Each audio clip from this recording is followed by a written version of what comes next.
Welcome to Underdog Talk. I'm your host, Eric Jones Jr., and I have conversations with successful underdogs. And today we have Miss Katina Washington, another successful underdog, just like any other episode. But before I let her say anything, let me tell y'all this lady is an entrepreneur, businesswoman, author now. She serves in the community. She's like one of the goats women of Indianapolis. How are you doing today? I'm doing great. Thank you. You're welcome. Such a great introduction. Yeah, Wow. Thank you. Yeah, I been watching Shannon Sharp, and he be giving good intros, so I got to give better intros when I have people on. That's a good person too. Yeah. And, I like his interviews. Yeah, me too. So you've been on my bucket list for guests because of what you do and who you are. Like, I'm not from Indianapolis, but I've been here like my whole adulthood, and I've always heard about the she events, and I'm like, who is this lady? And then I went to an event in the summer. It was at the convention center, and just to see it, it was like, wow. And just to know the opportunities that you give people, and I took your business acceleration course, and that was great. Got the book. I'm still looking at it. Applied for the grant. So, what makes you want to be a servant to the community? Mostly because, first of all, I always like entrepreneurship, right? When I was a kid and my mom would call like the bootleg cab, right? I just looked at the bootleg cab driver like he was an entrepreneur, right? And the only thing, I tell people this all the time in class, I'm like, the only thing they had missing was the technology, right? And then I look at places like Collins Fish Market, who was in our neighborhood, and he would do dry cleaning, and he had a variety store, he had a video game room, you know what I'm saying, and things like that. It's just he didn't have the resources to make it into a Meijer, but like his place was like a mini Meijer, right?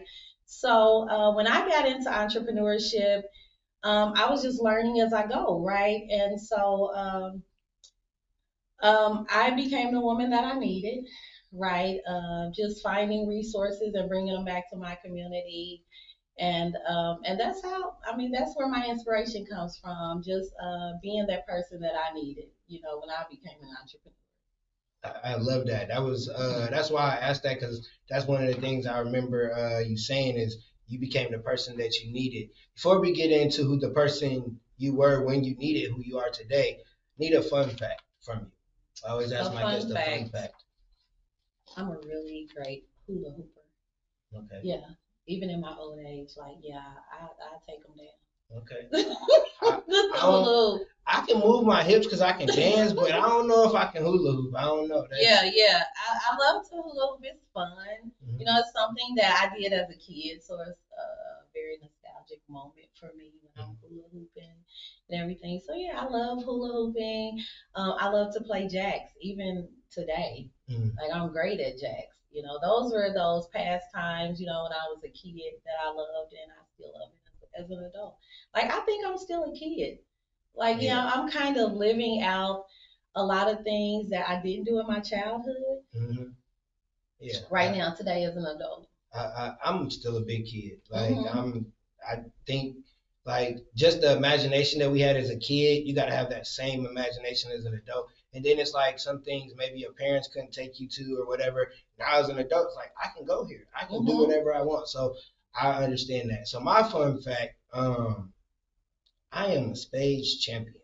Like, people be thinking, wow. No, listen. Spades is so fun. Yes. People be thinking I be playing, but I go to my buddy, his family reunion. I won the last 2 years, first place. I came in second the year before that.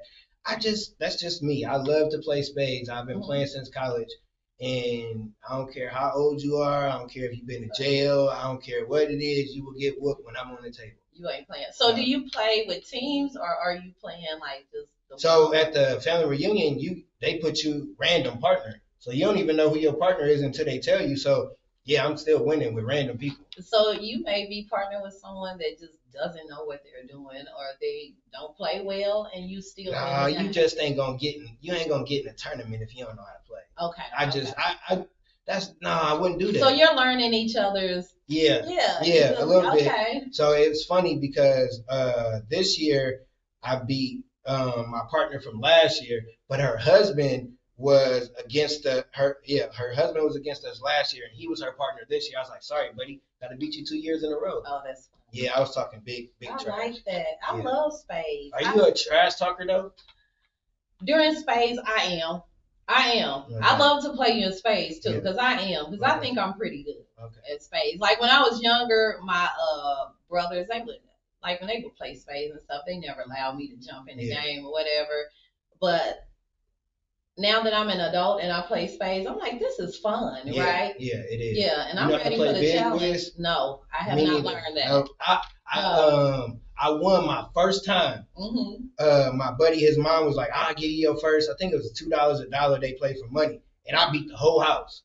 But I went in the tournament and I got out of there quick. It wasn't, But I beat all the old heads at the house. So I got some clout when it comes to cards. But whenever you want to get beat or if you want to be my partner, whatever the case may be. Yeah, we got to play. Yeah, because I'm going to win. I got a partner too, so just let me know. But I've never played for money though. No, I don't play Spades for money. Okay. They play bid whiz. That's the, I don't know. That's the. Okay. Yeah. So, who were you before you became the person that you needed? Who was I before in entrepreneurship or in my personal life? Either or, like whatever you want to, like what was going on, what was life looking like before you became She Event? Yeah, and the reason why I say that is because who we are as an individual is who we are as an entrepreneur, right? But we don't always make that connection in the beginning, right? So before I became the woman that I needed, I was an entrepreneur that didn't know what they were doing. I was a person who didn't really know what I was doing, but I was always pretty clear on what I wanted and the goals that I was, reaching towards. I just didn't really know how to get there. So as things started to unfold, and I'm like, because everything like this chair we're sitting in right now, it was birthed out of a need, right? So I was going around trying to find all these people to do things that really I was created to do. So that's who I was. I was just an individual that was really broken, didn't really have a lot of direction. So you can have a goal and you can see yourself in a certain space or a certain position, but it doesn't necessarily mean you know how to get there. So I was that person. Yeah, I think that's somewhat where I'm at right now. Like I know how to get there because I've had like different coaches and been around people, but it's like I haven't saw someone in front of me. Like I see them on the computer, I know people from online, but nobody I've been around like personally I've walked with or I've seen them go from here to there. So that kind of I won't say slow me down, but it doesn't help me because that's the kind of person I am. I need to be face to face. I don't like emailing. Don't email me. I need to see you, video call, something of that sort, rather than just being able to read about it or see it online or something of that sort. So I'm kind of in that space. I know what I want. I know where I want to go. I see it. It's just but then what you just said, the person that I am as Eric Jones Jr., not the entrepreneur 9-to-5 worker, is some areas in my life that I notice are weak, and it makes it weak in business. And that's where people don't tie it together, because if you can't be the CEO of your house, how can you be a CEO of a business? Absolutely, yeah. Who you are as an individual is definitely who you are as a business owner. So what was one of your toughest obstacles when you first started, when you were like on your journey? Probably the confidence in what I was doing. I didn't really recognize or realize, the human capital that I had. I was always looking for money capital. You know what I'm saying? Instead of using the things that were already inside of me to make capital. I didn't really realize that, So I was always searching for, oh, I need a grant. Oh, I need a donation. Oh, I need this. Oh, I need that. You know what I'm saying? And then another thing is,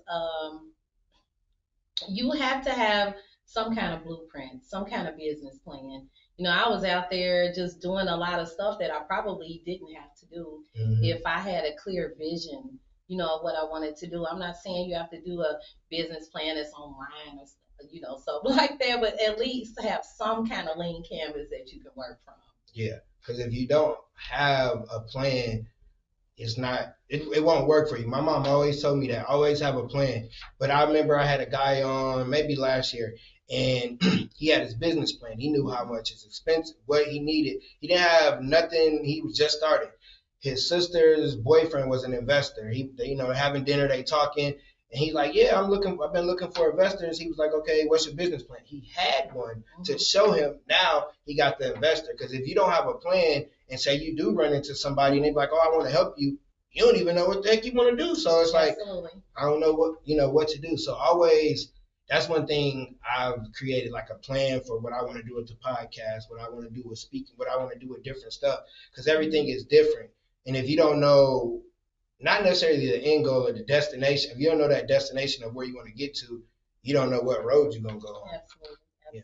I like that. Yeah. And have a budget. Things as simple as a budget. You know, you can go out there on Google worksheets or something like that and grab a budget. Yeah. So yeah, a budget is important. That's something I hadn't really used, you know, because I was like mixing, mingling funds and just doing a lot of stuff that was not good business practices, you know, but something as simple as a budget, you know, and just having direction and having that lean canvas or that business plan. And another great thing about the our Seeds for Growth program that we have is you can go onto Huntington's website and actually do a business plan at no cost to you. Yeah, it's the Hope Project.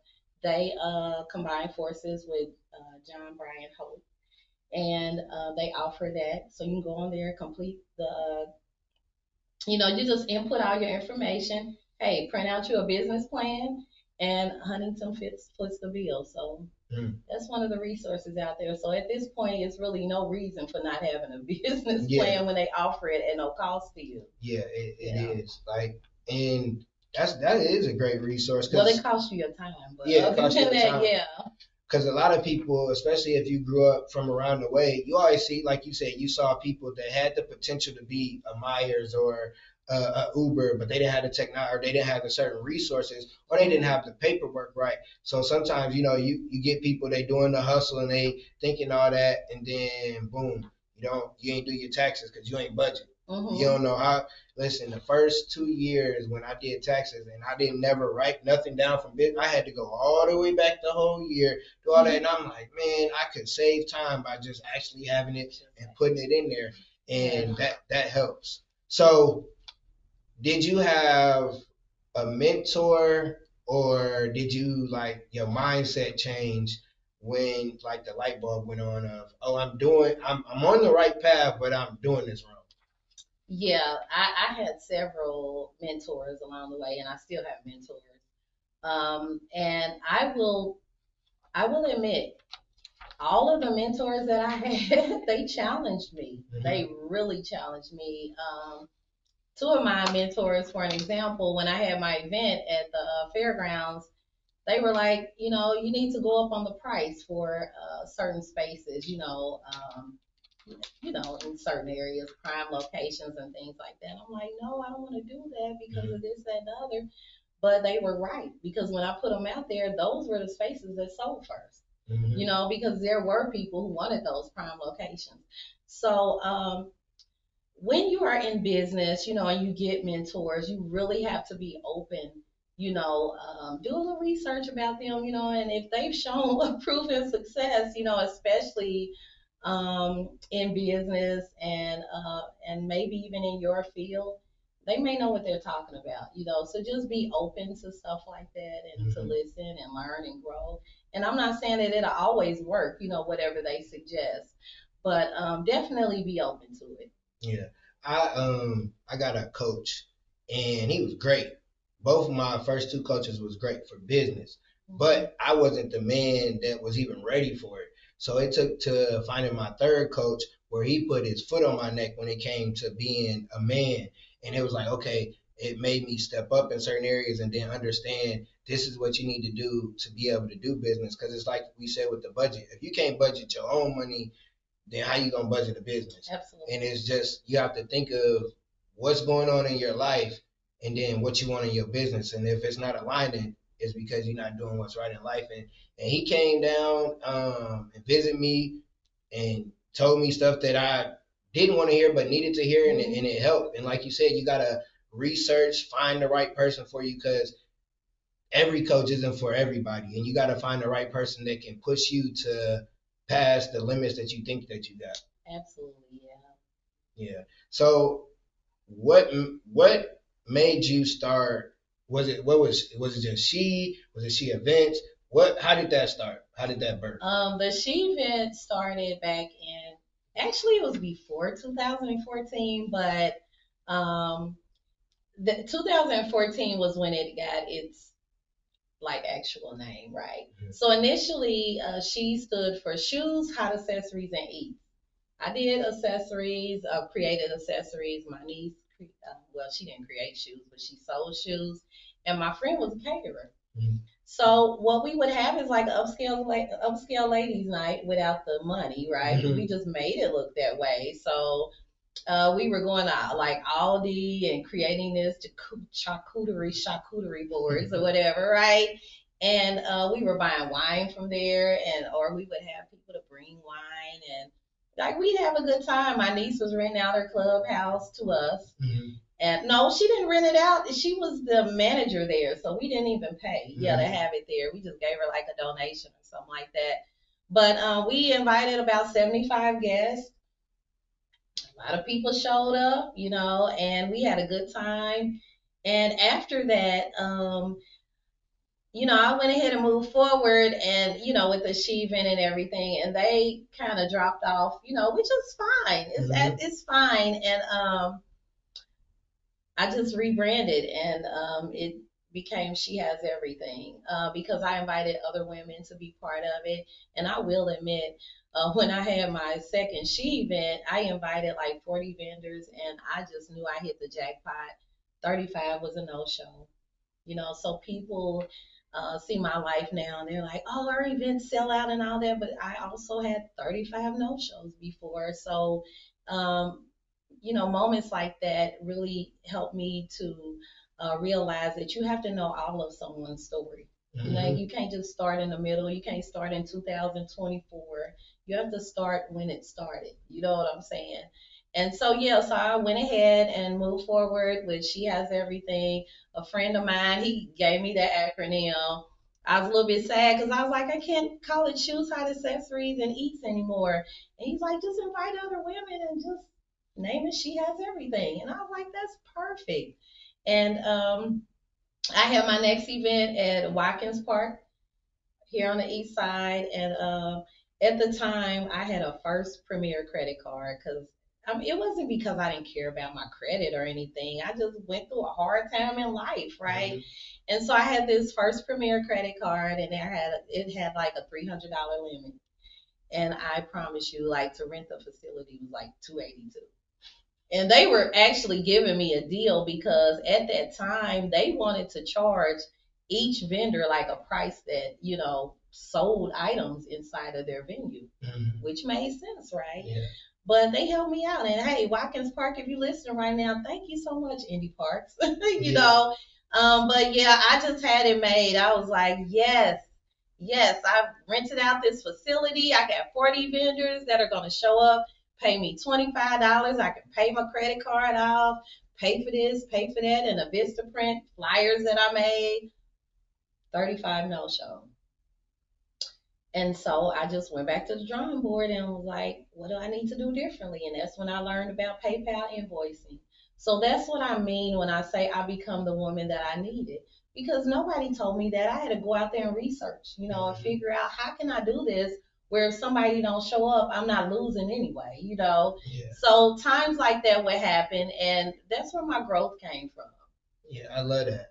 I love that. You said it was $282 and the credit card was $300. Yes. it be like that when you first starting off. You be like, man, I don't know how I'm gonna pay this, and then something out the blue helps you out, and it's like, whoo. And that's why, like, even though where I'm at, I don't look to tomorrow. I look to tomorrow where I want to go, but I don't look to tomorrow to stress and be like, oh, I don't got it, or I got this event coming, or this or that. I just know some way it's gonna happen. If it don't happen, it wasn't meant to happen that day. So I try not to stress, but I'm definitely becoming the person that I needed because I don't have no structure. I'm just a extrovert that goes. I'm on the go. You could call me. I might be like, yeah, let's go. And God put me in position to be in education. And you gotta have structure to be able to teach a class and all that. And that's where I learned that. So I understand what you're saying. Like at the beginning, you gotta bump your head. You gotta learn some stuff, but it'll help you. Because if you don't, with the one word you said, research. I think people don't do that enough when you're whatever field you're in. If you don't research, if you don't know who's the top people, if you don't know what's hot in your field or what people are doing different, then you're not going to succeed. If you don't, like in with podcasting, I watch the top podcasts. I know my production and everything is going to be there, but I can be somewhat similar. It's like graphic design. I've done all my graphic designs, at least probably 90% of them. But I learned as I went, and I've learned, oh, this how you do this, or this how you do that, and by asking questions too. Wow. So, yeah. And this is the crazy thing. I went to school for computers. Did you really? Yeah. So are you IT? No. I went to school for it. I went to school to sophomore year. Grades was horrible. Then I went again to sophomore year, and I just was like, I didn't like school anyway, so I just stopped. But it's funny because that's what I went to school for, and that's what the world has become is technology. Yeah, this technology is taking over. I didn't graduate from high school. I didn't. And yeah, it's a long story about that. But yeah, I didn't graduate from high school. And I won't really say that I liked school when I was in school. I think I liked it more for the social aspect of it. You know, just going and meeting new friends and talking to my friends and passing letters. Like I was more the social networker, you know, in school. But then when I went to college, I really liked it. You know, I went and got my GED, and then I went back to school. And at that time, I really liked school. I like the culture of college. You know, just people from all different kinds of walks of life. Because you got your grandma in there, the young student who, you know, may have dropped out of the big university and now they're going to the small community college or something like that. But you just met people from all walks of life. I love the culture.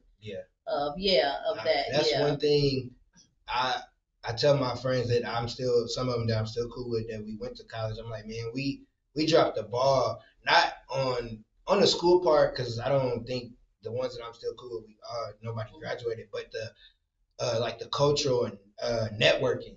Because if you like some of the people, I remember them from school. I'm like, dang, this one dude, he does stuff with Earn Your Leisure, and I remember he was either a little older. He went to school at IU. I went to Ivy Tech, but I was cool with everybody at IU campus. But I remember him, and I'm like, man, we missed out on the networking part of getting to know people and just being able to build.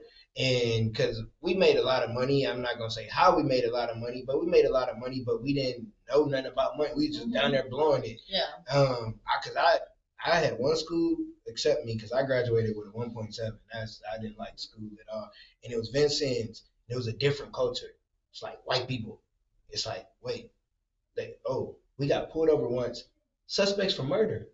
Really? I'm like, hey, sir, look at me. I don't look like nobody you've ever saw in your life, probably. I'm not one of the people but we was 4 black dudes in a car in the middle of going from Vincennes to IU. Oh, wow. And one of the dudes, he was an African dude, and he was from Chicago, and he was going with us to go for his first college party. He nervous. I'm like, man, we all think this is the crazy thing. What we thinking? We got liquor in the car. We under 21. That's it. We like, oh snap. We about to go to jail for murder. It was almost like a life. But for 2 hours, they questioning us, all this different stuff, and then I guess somebody found the suspects, and we got to go. And it was just like, wow, that was a different culture even though, because I'm from Michigan City, so it's black and white, but it was I just. love that place. Why? Oh, I love Michigan. I know why. The outlet. No, I've never been to the outlet there. What? I just go to the beach there. Okay, I think Michigan City is a hidden gem. Yeah, a friend You of mine. might be the first person to ever say that. Oh, I love Michigan City. I go there at least once a year for vacation. Okay, that's Ever since I found out like where it was and what it was about. Yes, me and my friend, we go there, go to the beach, we go to the rooftop and have dinner. Okay. Yeah, Okay. and I don't That's even really why do buffets like that, but Yeah. I give them a pass in Michigan City. Okay, that's why I word it, because the region, because I'm from up north. Okay. Yeah, so you might be the first person to say that without going to the outlet, but people don't realize it's a beach, and it's a beautiful and beach. it's dope. Like when I was younger in high school, because I haven't lived there since 18. On Sundays, it was like everybody from Chicago, from South Bend, Gary would come. And you just walking the pier and just having a good. I mean, it was some violence, but not like now. But it was like a fun time. Every Sunday, you went to the beach. That was something to do. Like people don't realize how much. Man, I would be there. Well, I can't say that because like I have a friend that moved to Florida and she's like, I'm gonna be at the beach every day. And then when she go to Florida, I'm like, you go to the beach every day? At first I did. Now I don't. Yeah, because you get used to it. Yeah, you get used to it. And the thing about it is, a friend of mine told me, he said, things that you expect, you don't really appreciate. Yep. And I was like, oh, yeah, that makes sense. Yeah, because the people that live there, you see people that live there and they might take a picture here and there, but it's not like if you was to go there and be like, I ain't been to the beach since last year. This is fun or whatever. But yeah, to us, it's not really. I don't know. Yeah, when I moved to the beach, I'm expecting to go there every day and hang out. And when my family come here, we go into the beach and this and that, the other. Then when they get there, you're like, yeah, I'll go because my family want to go, but I'm over it. It's like people in Atlanta. Like if you go there and people that are actually born, raised from there, it's a different experience going to hang out with them than going to one of your friends that you grew up with that lived there for a couple years. Because they taking you to Waffle House. They taking you to a place called Thumbs Up. It's a whole different experience. It's a whole different experience. Like you go in a different place that's real Atlanta, and so it's different when somebody actually lives in a place. It's like here and now. They said it was a beach, but I don't think it's a beach. Is it a beach? Is it really like a somewhat of a beach? I have not been, but I've heard about it. I've heard about a couple, one in Fishers and one in Yeah, I don't know where the Hallville one would be because I just recently moved from Hallville and I ain't see no beach. I ain't see where it would be a beach and where it'd be safe to have a beach in Hallville. I don't think. Yeah. I heard that it was really nice, but I haven't seen it. No. He's like, no. It's like the Loch Ness Monster. Nobody ever seen it, but it's a story about it. I don't think it's real. Funny. Yeah. So speaking of funny, I remember when we were in class and you said that you think you're funny. I do. I actually want to do stand-up one time. You do? Oh, yeah. I like to do an amateur stand-up. I think I'm so funny. Yeah.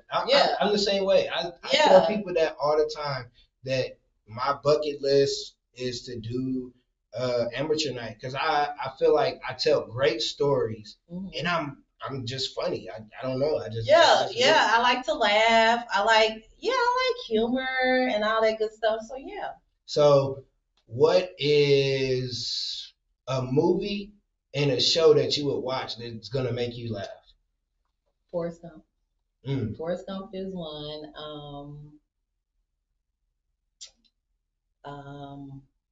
What else? I like the Kings of Comedy. Even now. Yeah, I still like that. It's funny to me even now. Simone is really funny. So is it Simone or Samore? Simone. Is it Simone? Is it two people? It's two people. It's two people. One is they both dark skinned. One of them is got the short hair. The short hair. Yeah, she's really funny. Yeah. I may not know the other one, but yeah, she's really funny. I like to watch her. There's some old shows from like back in the day that I think Different Strokes is funny from back in the day, and let's see what else. I'm gonna say one. Sanford and Son. I can sit and watch Sanford and Son all day. One, my son's on it now. Good Times. Really? Yeah, we went home for Christmas and it so happened to be on. He was like, I want to watch it. And now he's watching. And he watching good. Yeah. And like the next, instead of, we ain't watched not one Christmas, nothing. He watching good. When he was in there, he was watching Good Times. When I was in there, because I got sick, I watched Martin. I could watch Martin all day long. Like, let's see what else. Sanford and Son definitely was funny. Like, because if you look at the shows, you always got two people that's always at each other's head, and they used to be hilarious. The Jeffersons. Oh, I love the Jeffersons. It was funny. One show I used to watch it. I like The Facts of Life. I love Lucy. Oh yes, you gotta love Lucy. Yeah. And you gotta love Lucy. I'm trying to think what movie. How High is a funny movie to me. I don't remember. I remember, didn't he have like a high top too, and he went to the high school? Was it Kid and Play in there? Oh my goodness, no. It wasn't Kid and Play in How High? No, it was Method Man and Redman. Because they was getting high all the time. Yeah. I gotta go back and watch that. Yeah. I do. I have to go back and watch that because I don't remember. I remember the title, but I don't remember the content of it. Yeah, those are. And that's crazy that everything we name is older. We didn't name nothing really. There's no TV shows out that's. I can't say that. I would say the last recent show that I could think of is House of Pain. That was funny because Curtis is hilarious to me, the dad. I don't really watch TV anymore. I used to watch TV a lot when I was younger, but now that my life is like this, I don't really watch TV. I'm gonna say I watch it to unwind. I do got certain shows that I watch, like Power, certain shows that come in seasons, but I'm more of a basketball. I'm gonna watch basketball because I coach. Yeah, I'm gonna watch basketball, or I'm gonna watch something funny, and usually it's like 85 South, or somebody's like podcast, or it's not too many new stand-up. I do like watching like interviews. I really love Shannon Sharp. Yeah. His interviewing style. I like Funny Marco. Yeah. Like Open Thoughts is one of my favorites. Yeah, I could do that because I be doing that at crazy. school with the kids because I work with the kids and they be saying, just some dumb stuff, and I just be like, really? In my face, I don't say nothing. My face, he cracks me up. Him and Nicki Minaj one was funny because I haven't seen that one. That's one of his latest because I think when people get on there, you got to understand how to be on there. It's to be sarcastic, and it's like The Office. Did you ever watch that? No. Oh, that was. I've never seen The Office, but I should watch that because I've heard several people say it's dry humor though, but it's hilarious. Okay. You gotta if you don't understand dry humor, you won't think it's funny. Like I love Saturday Night Live. I never got into that. Really? Oh, I have seen a couple clips on Saturday Night Live. They're hilarious. Do you think you could be like a Saturday Night Live improv type person? No, mine would be that old hole in the wall. Mm-hmm. Yeah, that hole in the wall where they sell the drinks with those one small cups that if you squeeze it too tight, it folds and stuff like that. Yeah, that's me right there. I'm that old hole in the wall. I think I can do improv. Like, I feel like me and my college buddies, we were 85 South before 85 South became to the world. Like how they just joke and different stuff. Like if you came to our apartment, if you couldn't joke, you might not want to come over. Yeah. Because it's at least 4 of us that live there. Over. It's over. And if you start, if one person gets you, the whole house gonna get you. So it's over with. But that's funny that a lot of people might not know that because when you working, it ain't a smile, it's serious face. I'm getting the business done. Yeah. So just to know that there's a funny side or get to know the person. I love do you joke on your joke with your employees or joke on them? Oh yeah. We laugh and have fun all the time. I always tell them, I'm like, yeah, I'm gonna do a stand up one day, and they're like, okay, let's do it, cause I have them cracking up all the time. You know, the shop owners and stuff like that. Like I said, I don't really know like the funny shows and all that. It's just really just jokes about just life. Yeah. You know what I'm saying? As you got older, do you like a joke? If you're just a funny person, a joke gonna come in your head, but do you be like, dang, why did I think of that? Yes. Because it takes a real creative. Like I even listening, I didn't listen to the whole thing, but I did listen to part of Cat Williams. Yeah. And like it was some parts that were funny, but some of the stuff he was saying, I was like, wow, he's very intelligent. Yeah. You know what I'm saying? And so I think, like, to be a comedian, you really have to think like, yeah, I mean, you gotta, Yeah. go underneath the surface Yeah. and really, yeah. Yeah, because I think for me, I think just telling about my life, because I'm one of those people, and you won't believe this. That's a part that I have on the show. We'll do that after I say this, but I see stuff that's just crazy. Yeah. For no reason. Yeah. Like, why? Why did I see that? Why did this happen and I saw this? Like, I don't know, but I always, and I can tell a crazy story. So you won't believe this is something that happened to you, something that you saw that it's like, wow, I wouldn't believe it. I'm trying to think. Because the most recent one that I remember, I just said it because I recorded the other day. What was it? I can't even think. I know what it was. My daughter. This is how times is different. We was talking and we wasn't arguing, but it was like, asking a question, and she said nigga, and she said damn in a sentence, and I was just like, who? She was doing somebody here. Well, how old is she? 18. Okay. Yeah, okay. but I'm like, first off, don't cuss or say that at me. But it was just inside. I was like, oh, she's saying nigga to you. Yeah, and because we was talking, Oh, and really? and I didn't take it as she was saying that directly. That's just how she talked to people, and me and her have a cool way. But I just was like, wow, I really have a young adult child, and our conversation is different. Like, when did I cuss in front of my mom? I was in my 20s. I had went to college and then came back. Like, my kids is comfortable. You won't believe my kids. They not comfortable, but if they say a cuss word, it ain't really like, oh, I'm gonna get hit or anything. Back in my day, you're like, I'll say a cuss word. Yeah, my mom's stealing on me. I ain't even come out of nowhere. Yeah, huh? I cussed, but I never cussed around her, and I didn't cuss around my dad till almost I became a dad. Like, did your parents cuss around you?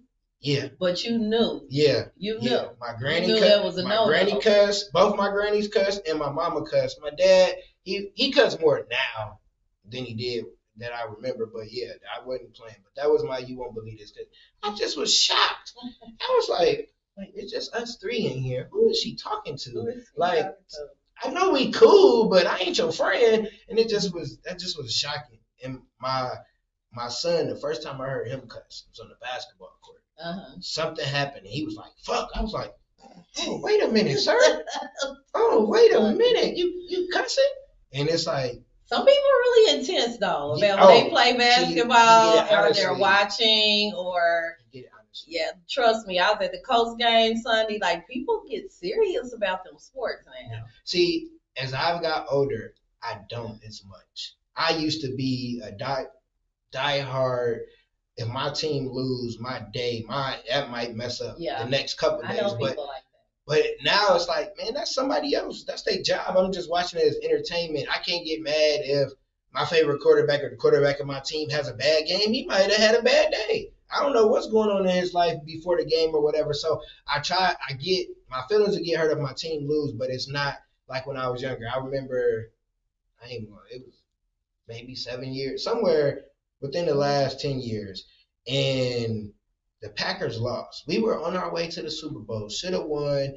Dude messed up the return, and we lost. And my buddy took a picture. I literally sat in one spot for 30 minutes. Did you really? And because you was just in disbelief. Yes, I just cannot believe my boys let me down. We were we were winning the whole game, and it was the Seahawks. And my mom, her husband, I never called him my stepdad because when they got married, I was grown. But he's always been around, and he was a Seahawks fan.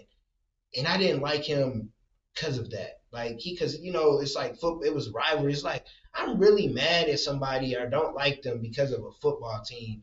And I had to change that. You was serious. Yeah, I was serious. Like, when I watch a game of my team playing, if you ain't used to yelling, cursing, and you might was go. Passionate about that. I've been that way since a kid. Yeah. Oh, wow. So I'm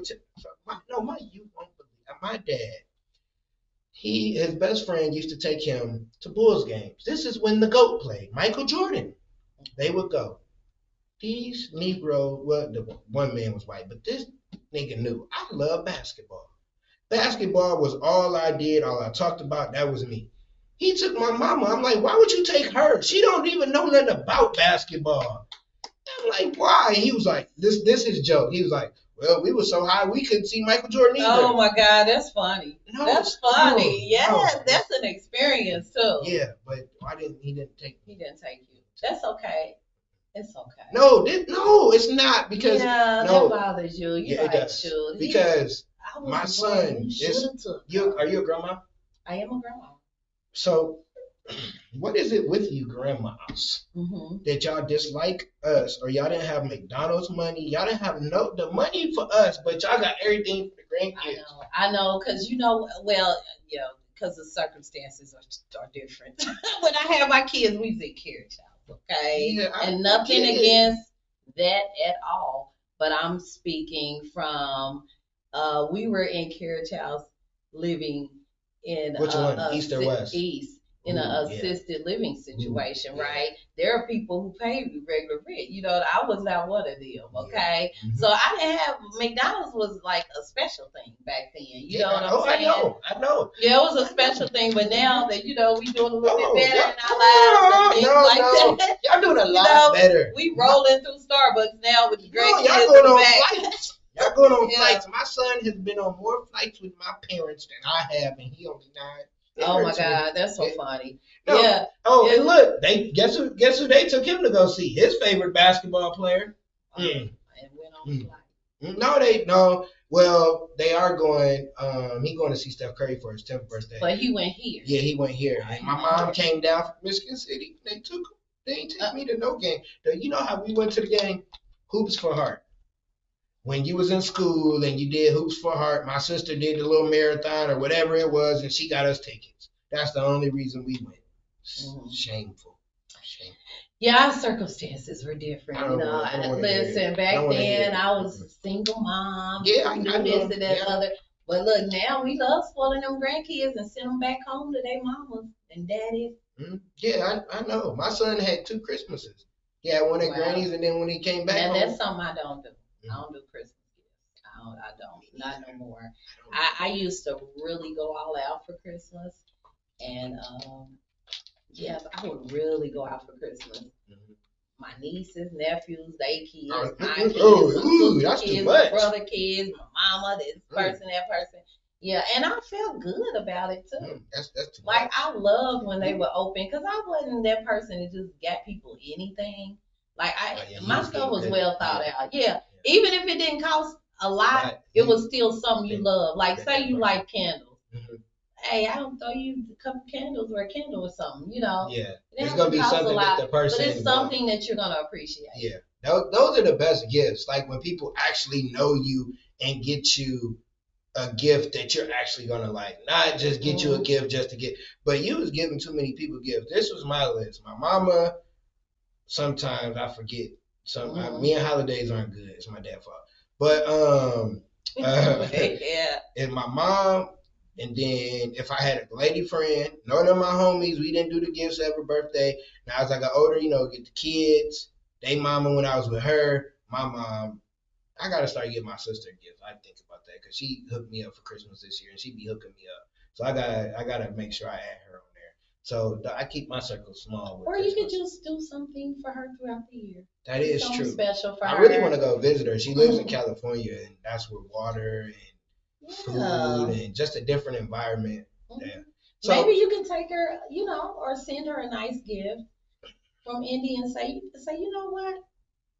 You really looked out for me, and I've thought about that, and that fed my soul. That made me feel good. I just want to do something for you, and I'm gonna come and visit you too. Yeah. It's gonna make her day. Yeah. Because it's unexpected for one. Yeah, and that's from me. And so then you're confirming that what she did was a great thing and it impacted you the way that she intended, or it could impact you more than how she intended. Yeah. But yeah, it just came from an intentional place, me with Christmas gifts, I'm like spending all this money, running on my credit cards, take me all year to pay it off and all that. And I'm just like, I just don't need that stress in my life.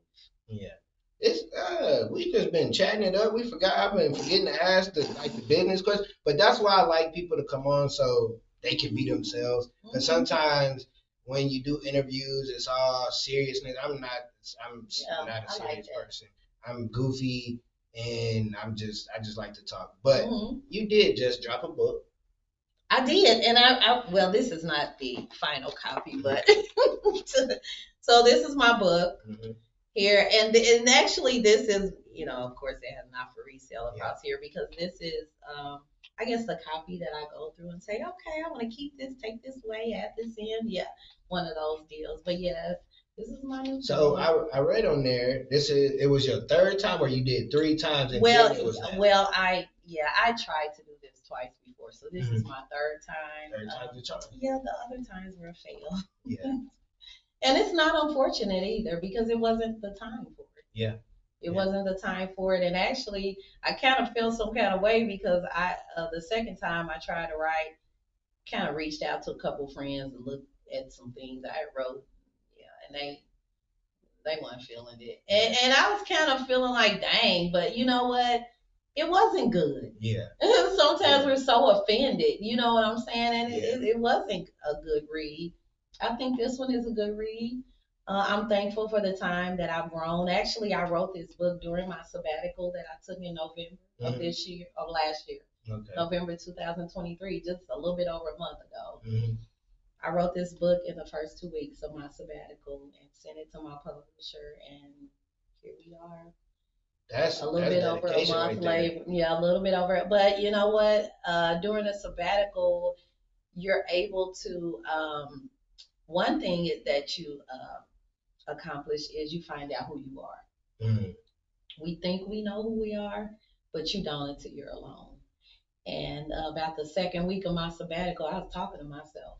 For real. I do that all the time. Yeah, but I was really talking to myself. So I'm thinking to myself, what about the people who are like incarcerated, or in what you call it, some kind of confined or isolated room? I knew that I could go and open my door and get out. But think about the people who don't have their freedom, and you're isolated. You know what I'm saying? So you're dealing with the mental health part, and the you don't have any freedom. You know what I'm saying? So that's a lot.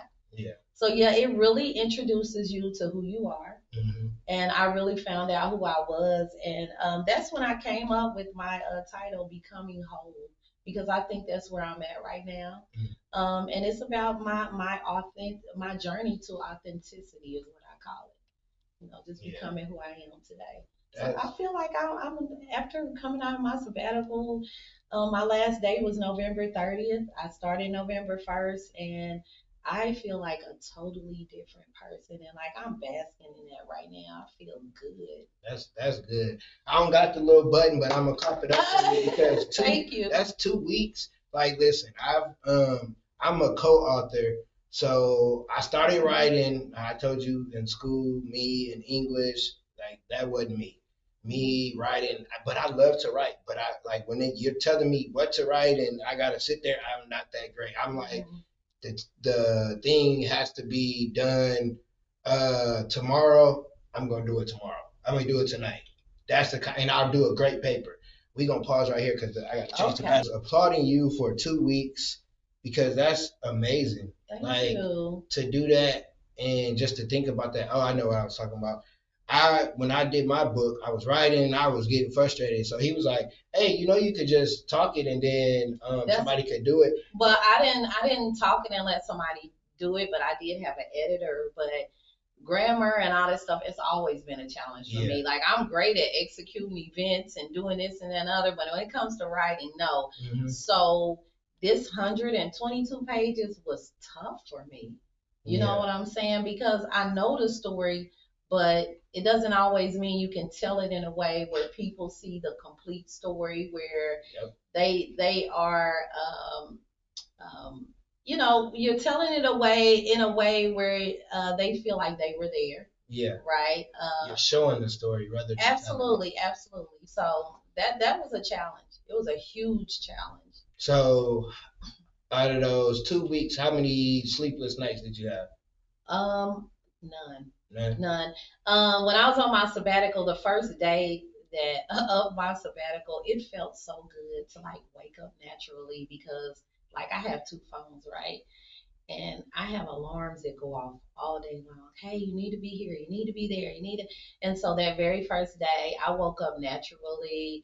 And like I tell people this and they laugh about it, but I'm like, I heard the furnace cut on. I heard the brakes on the UPS truck. I heard the church bell outside. It felt good. It felt good just to get in the shower. And your shower is different when you don't feel like you got to be somewhere Yeah. in an hour and a half. Because I'm going to turn You that get to music take your on. time. And being there at that concert, being there just, Man, let me get out. I've been here too long. Oh, yes. Yeah. I was singing in the shower. And then another thing I didn't realize until I was in my sabbatical is I did go ahead and go to sleep because before I'm like, I got to have this done. Like you talked about that paper you got to have done the next day. I didn't have to have it done the next day. Yeah. So I was like, I can just do it tomorrow. Yeah. Yeah. It felt good.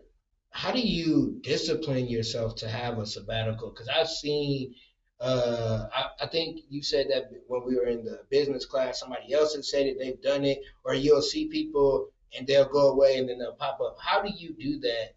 Is it because you have a great team that's still pushing the machine, or is it you just like, I need to shut down because I need to shut down? Yeah, that was hard. Mm-hmm. Taking off was hard. What pushed me to go ahead and do it is I felt good about my team. I felt like I could, because if it's your team, that's like you leaving your child with a babysitter. Because the Sheevan is my baby, you know what I'm saying? So it wasn't like a day or 8 hours or a weekend or nothing like this. Was a whole month. And so, it was a lot. It was hard for me to say, okay, I'm going to take off and leave everything up to y'all. And I'll meet my vice president, once after I've been in sabbatical for a couple weeks. And then we had the huge event, Men in Black, coming up. So I was definitely worried. I've never done that. But the great thing in all of that is, you remember I told you, my life, back in the day was subsidized housing, this and that and other. So to get to a point in my life where I could even earn a 1 day's vacation, and not just working these temp jobs here and this job there, just applying for jobs that I felt were safe instead of challenging myself. There did come a point in time where I earned 1 day's vacation and then 3. And then before I knew it, I worked for the VA. And when I worked for the VA, I earned me a week's vacation. And then when I went to DFAS, I had a week and some days. And then I worked my way up to like 2 weeks vacation. And then I went a little bit over 2 weeks. So my thought process back then was, I just want to keep on, moving up the scale so that I can have 3 weeks and then a month. But to be able to give myself a month was life changing. It was really life changing because I was like, man, I remember, and that goes to show you how, your attitude is your aptitude. You know what I'm saying? Because back then I was like, I just want a day's vacation. I felt so good when I earned a day vacation and I was earning sick time, 4 hours per pay period, things like that.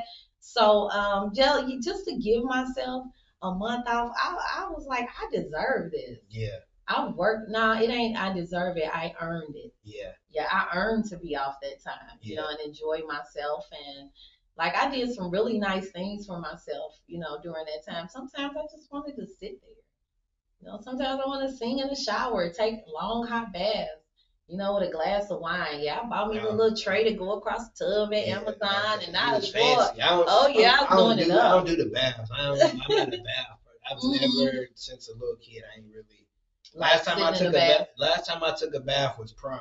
I took a bath shower. I don't know. Yeah, I didn't. Yeah. I haven't. And it's funny because my son, he been in basketball camp all week, and he's like, "Oh my, I'm getting cramps and stuff." His mom was like, "I'll run you a bath." He's like, "I ain't taking no bath." I'm like, "Bro, you better be lucky somebody want to run you some bath water, bro." Man, he don't understand. And then it's an Epsom salt bath, so yeah, that's. Make him feel so much better. He don't know. He don't understand. That's him. That's who keep calling me. He wants something. When my kids You call me, should look. You should answer the phone like what's his name, Funny Marco. Yeah, He was open. He I just was answered about the to, phone. but he had hung up. Hung up. But when my kids call, they want something. That's I know because they'll never answer when I call them ever. Yeah, we go through that too.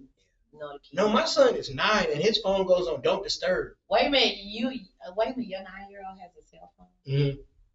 Yeah. Wow, you can tell I ain't had kids in a long time. Yeah. Like 9-year-old with a cell phone. It's more so. I think he's always had a phone, like since for entertainment. But then now he doesn't really go nowhere without us. Maybe he might be at home for a little bit or something, but ain't no purpose of him having the phone. He don't answer the phone. And he don't. And my kids are both of them. Both of them are horrible. The older one, she replied back a week later, but then she gonna ask me for some. Funny. She gonna ask me for some money. Okay, all right. Hey, how you doing? You all right? So reply to ask. Yeah, yep. That's how my kids are. It hurts my heart. But you know how they see on Facebook when they who do you need to if you call somebody and they didn't answer and you'll win $1 million. I'm calling them two and my dad. They don't never answer the phone. They don't answer the phone. But that's dope. That what you said, you earned it. You didn't. It wasn't like, oh, here you go. You just gonna get. No, you earned it from all the years. And I work at my job.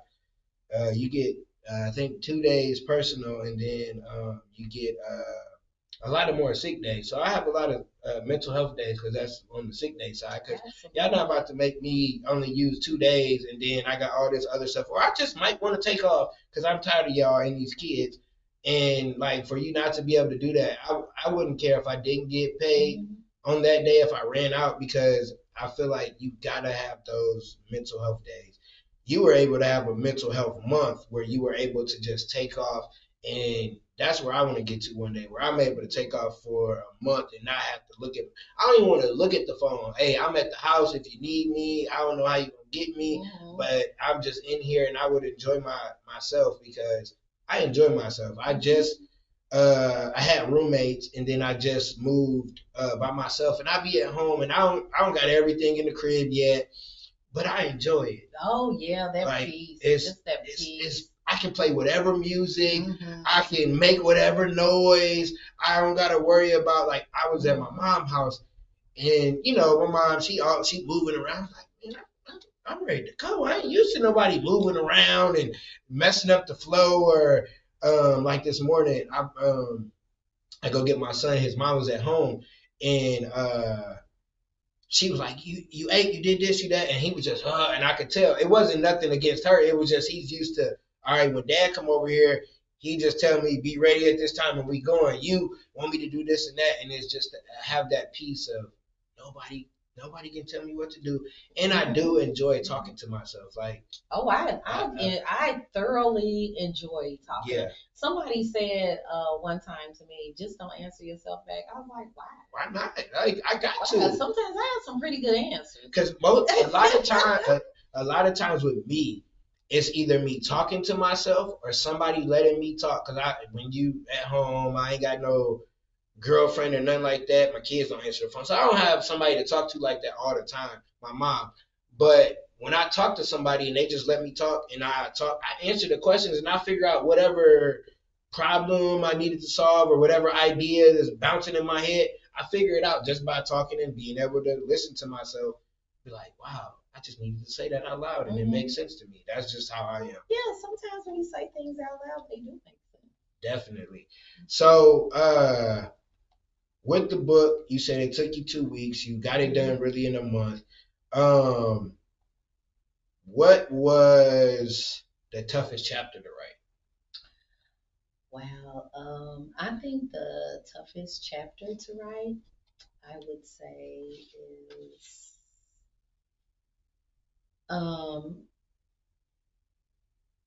probably expectations lead to heartbreak.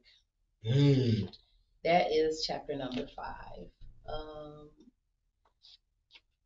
And I will also add that there are a lot of chapters that, there's only 12, but there are a few chapters that were really hard to write because this is opening my life up to the world. You know what I'm saying? Possibly. Yeah. Not just people in Indianapolis, because there's already people, that don't live in Indianapolis that have downloaded or ordered my book. Yeah. So when you allow yourself to be open up to that, you're open up to a lot of things. You're open up to scrutiny, people being upset with you. There were some things I wrote in the book about my dad that I don't want my mom to feel uncomfortable about. You know what I'm saying? Or even maybe his family. But one thing that that gives me comfort is knowing that this is my truth. Yep. And I am slowly but surely peeling back the layers, because I have so many layers. We're talking about 51 years, almost 52 of layer after layer after layer, things that we really don't deal with. We just on the treadmill, just running, but not really going nowhere because we never dealt with nothing. And everything's so taboo, you know what I'm saying? Yeah. And so when I went through my sabbatical, one of the exercises that my hypnotherapist who I saw had me, it was an exercise, and he had me to lie down on the sofa, and he was like, I want you to sit your 20-something-year-old self on your lap and give her advice. And that was my breaking point right there, because I knew what had happened in my life, but to actually talk about it without no boundaries, because I was like, this man don't know me, so yeah, you know what I'm saying? I can kind of just tell. I mean, he don't know me like that, you know. And so I began to encourage that young girl that was sitting on my lap. And the thing about it was, when I set her on my lap, this goes to show you how things can weigh on us emotionally, because I felt the weight of her in my midsection, and I was sinking into the couch because she was so heavy. So I didn't really realize until that moment that I'm this really, really heavy woman. Like, I'm carrying all these weight around and these burdens and these hardships and all the things I went through. Nobody ever talked about anything. Oh, yeah. Yeah, like even when I was younger, it's like, some family members may do things or say things. Even when my father left, like nobody talked about it. It was just like, he's gone. Yeah. Yeah. No mental health. Yeah, or it's like no counseling. Somebody died in the family. You kind of, all right, we get over it. Like, no, you can't. My grandma died when he was like 2. Mm-hmm. So that was something new. But in the same year, my great grandfather and his my mom's husband passed away. So he went to 2 different funerals at like 7. That's difficult to deal with. Like, wait, hold on, these people, my family, they dying. I'm a little kid. He didn't understand it, and we had to talk to him and make sure he was cool. Because I remember when my great grandmother, I think you might be one of the first people I told this to. My great grandmother died, and I could see her in her casket afterwards. I don't like funerals because of that. Like, I would see her, and I'm like, oh no. So unless it's like somebody really close, it's no disrespect to anybody, but I might not show up to your funeral because I can't do funerals. Like my mom, sister, my kids, stuff of that sort, or if somebody close, but I can't because of that. And I never got the chance to talk to. And people don't understand that. Yeah. And that's what, like, capacity. People don't understand capacity. That's your capacity. I can't do it. Yeah. But there will be someone who will feel like you're the worst person in the world because you didn't show up. You know what I'm saying? But it's just that you understand your capacity. When I was 5 years old, my grandmother was watching me, and I just thought that she just didn't get out of bed that day. I thought she was just tired. She wouldn't wake up and this and that and the other. And so she lay there all day with her eyes closed. Okay. And when my mom got home, I guess about 3 or something o'clock, she called her mama. It's like, Ma, this and that and the other. And they were trying to, get her to. And the ambulance came. And then, back then, you couldn't really pronounce a person like dead or anything like that until like the coroner had seen them and, professional and all of that. But that still bothers me to this day, the fact that I was in the house with my grandmother. And she's like, and my mom, she was the kind of person back then, and still is now, that if she saw someone pass away in the newspaper, she was going to their funeral. And guess what? She took me. Yeah. So I was brought up in an environment, and it's no, I mean, it's no, nothing against my mom because she just didn't know. No, yeah. Yeah, she didn't know, but she took me to all these funerals of people that I didn't know, and it made me grow to hate funerals. Yeah. Because I'm like, who is this person? And they're creeping me out. And I remember that, I mean, it's scary as a kid because as a kid, you don't even really understand death. Yeah. So she's taking me to all these funerals. I mean, she's like, I went to third grade with him. I'm like, but you don't remember, you were 70. That's how my saying? parents are. They be, and she's still the same way. Yeah, even at 70. I mean, my mom's 85 now, but like when she was 70, and keep in mind, she just got her driver's license. Well, you didn't know that, but she got her driver's license. The sample of the book. I had to do my little. She got her driver's license when she was 55, and so by the time she was 70, she just really getting into driving. And so like she's really happy. And so funeral come around, she going to it. Yeah. Like, don't you remember such and such from church? I'm like, no. My mom like that. No. My mom will go to the wake and just show her respect or something, but it's like, nah. And I get it, but it still was a very, like, it bothered me to go, kid. Like, I remember there was a funeral home called Williams, and it was over, I forget where it was, on the east side somewhere, but they had an open house, and my mom took me. And so they took us in through the funeral home and like this room that was caskets everywhere. Mm-hmm. And here I am, a kid and then she's like sitting in a room talking to people about, just small talk. Like, hey. I'm like, get me out of here, like right now, because this is making me feel some kind of way. But it's just about knowing your capacity and some things that our parents did and their parents did and their parents did.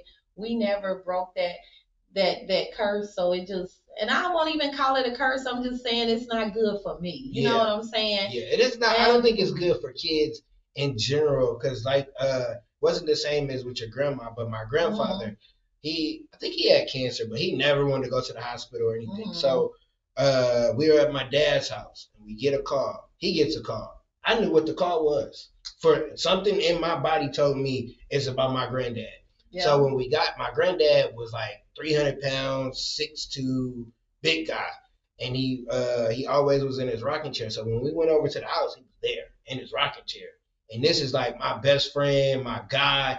And I just looked like, wow, he gone. And just you seeing it. And then you got the Drew, because he died overnight. And it's just like, what in the world? And then I'm the only, like, my dad was there, but I was like the man my mom and grandma snapped, ugly, cried on, and I gotta handle the weight. I'm like, man, what is going on? I'm not, I'm not even a hugger, or when you cry, like, it'll make me cry because I don't like seeing other people. So and I'm like, what in the world? And now that I remember, like, you didn't really talk about it. It was like, okay, granddad gone, make sure Granny straight, call her, be a little more attentive to her. But it was like, what about me? Yeah. Because that's the year in school I went horrible. I was in regular school and night school. That's how bad I was, because I was like, man, I'm good. My grandfather died. I just didn't care no more. And my mom took me to my best friend's dad, which was our pastor, and he talked to me like a dad, and he got me straight. And my mom cried and was like, can you just graduate? I was like, all right, I got you. That's why I got the 1.7. She didn't say 2.0, 2. She said graduate. I graduated. So just to remember those different things that happened as a kid and nobody ever talked about it, that now it's like, I talk to my son, I talk to my daughter. I don't talk to them in the traditional, I talk to them in my tone, because I want them to know that I'm human, because sometimes as an adult, we don't let kids know we're human. And we're going to make mistakes. Stuff's going to happen. I'm not perfect. I'm going to do stuff wrong. So I want you to know that. I always tell my kids my truth to a certain degree. They don't need to know some of the stuff. But I tell them, because I want them to understand, you're going to mess up. I'm not going to be mad at you. I'm going to be like, I was stupid. You could have did that. I'm the parent that'll tell my kid the stupid thing of how they could have done it better. Yeah. And I'd be like, should I have told them that? And I'd be like, but that's just me, because that's just how I am. But nowadays mental health is so important. It's at the top of my list of priorities. Yeah. I'm all about that, and people say it all the time so loosely. Oh, I'm about self care and I'm no drama and but realistically, hey, some dramas, it's okay. I learned that when things trigger me, learn how to use them in a positive way. Yep. Because you can't just go around with no one ever triggering you. It's going to happen. Oh, yeah. It's how you process it is what matters. And so I'm learning how to take those things that trigger me, when people try to taunt me and things like that. Yeah. I'm like, yeah. And then with success, you can't fight every battle. No, you can't. You know what I'm saying?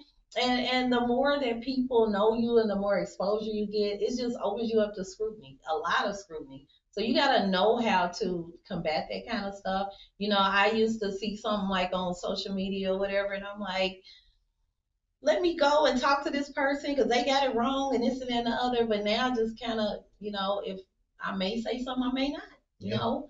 Yep. And there's been a couple times that me being talked about worked to my benefit. I got extra followers and stuff because people want to know, they're nosy, they want to know what's going on, they want to check you out. I've had people talk about me on their page and people come over to my page because they want to find out what's going on. And guess what happened? They stayed there. I want to follow her. Yeah. I think she might be okay. I was on YouTube one time, and this guy, he was like a pastor or some evangelist, something like that. And I didn't click on his video, but I was watching another video because I was listening to people talk about Blue Ivy and all this stuff and how great she was dancing and what. So I was interested because I don't really follow Beyonce and Jay-Z, but I was like, well, I've seen a couple pictures of their daughter when she was little. Yeah. But I was really amazed to see how she had grown, right? So I click on there and they had a little short. The short played, and then it went into this video where this guy, he was an evangelist or preacher or something, and he was talking about how people were pretty much going to go to hell if they went to her concert, and then it was a lady, and she was talking about it too in these shorts, right? And so she was saying that, you go to that concert, this, and the other gonna happen. And so I wanted to know what the church girl video was because she was talking about it. So what did I do? I clicked out of her video. I want to go see the Beyonce church girl video, right? Mm-hmm. So I watched it. And then I was like, oh, okay, I like this beat or whatever. And then I'm a pretty, free-spirited, open-minded person when it comes to music and arts and all that stuff.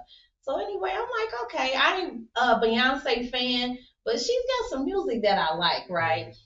And so anyway, this friend of mine bought me a Beyonce ticket to go to Atlanta to see her. I mean, I wouldn't have bought it, but not saying anything against her, but it just wasn't my thing. Yeah. So I go to the concert and I'm going through there. I love entrepreneurship. So I'm talking to some of the entrepreneurs, and this lady told me, she said, this concert saved my business. Her and her husband, they had their business set up there in the stadium. She said, this concert saved my. I said, how has this concert affected your business? Because there's so many people. And they had a stadium that fit like 70,000 people. And it was such a great turnout that they added another show on the next day. Mm-hmm. And she was like, this saved my business. She said, we made so much money with this concert. She said, we've never made this much money in a few months that we made in several months that we made in a day. Yes. So when I think about things like that, it really opened my eyes to see that it's not just about a concert and people that attend going to hell. Like, what about this business over here that felt like they could have been in a situation where they was outside the next month or something, homeless, losing things because of the finances not coming in. So it really made me open my eyes and see, things have a chain of, it's like a chain reaction. Yeah. When you talk about a business, especially when it's grown to that magnitude, it can affect a lot of people's lives. What about that guy outside that was selling flip-flops for $10 to people who attended the concert? Yeah. Or that guy that was pulling the water cooler around with the wheels on it and giving people bottled water because they had a, walk. Yeah. and they was tired and they was thirsty getting back to their car. I rode Uber or Lyft, one of them, to the concert, and the guy was telling me all the money that he made and the tips that he made in that weekend. Yeah. And it doesn't matter if he's a Beyonce fan or not. This is a man that's taking care of his family and is able to do just a little bit more for his family because of this weekend. Yep. You know what I'm saying? So it really helped me to realize that we got to see the whole picture of a lot of things that happen in life, you know. And that made me feel good. It really did, especially that older couple that I talked to, and they like, this changed up. It really changed our lives. Yeah. And you gotta make sure that you mature and not always comment. I remember I got my first negative comment on YouTube, and I was ready, and I'm a jokester, so I'm ready to go in. I'm like, no. What did they say?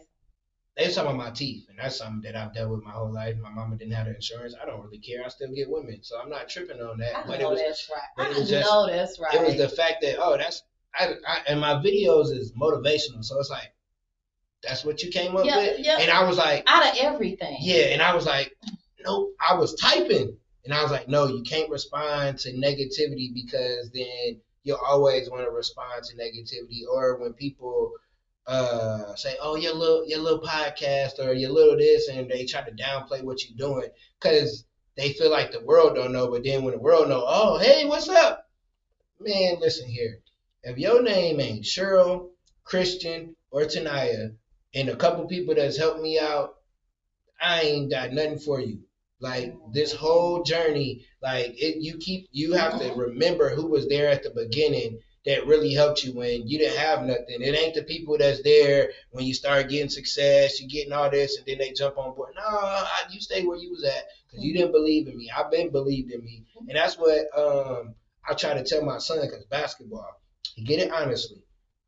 His attitude, if he miss a shot, if something go wrong, he's and I'm like, listen, don't get too high, don't get too low, because I know you. When you get upset, your game is done. You're done for. You're not making no more shots. You're off. And when we play one-on-one, I talk trash because I know it's going to affect him. He not going to make his shots, and he be mad. I'm like, you got to handle that.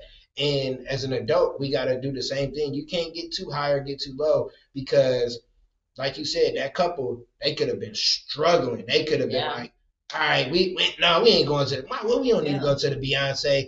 And boom, the next day they go there and they probably went home and just like, honey, we're back. We got it. This is what we need. Yeah. Maybe now they like, we need to go maybe follow the tour or maybe go to more concerts or whatever. Now they're not worried about, oh, how much we going to make in the next month. They good.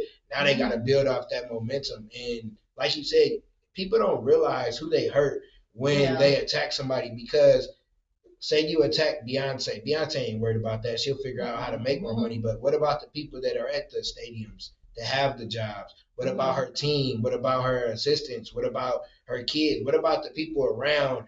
And because you don't like her because she said something you didn't like or her music isn't okay, you don't like her music. Go listen to whoever you need to go listen to.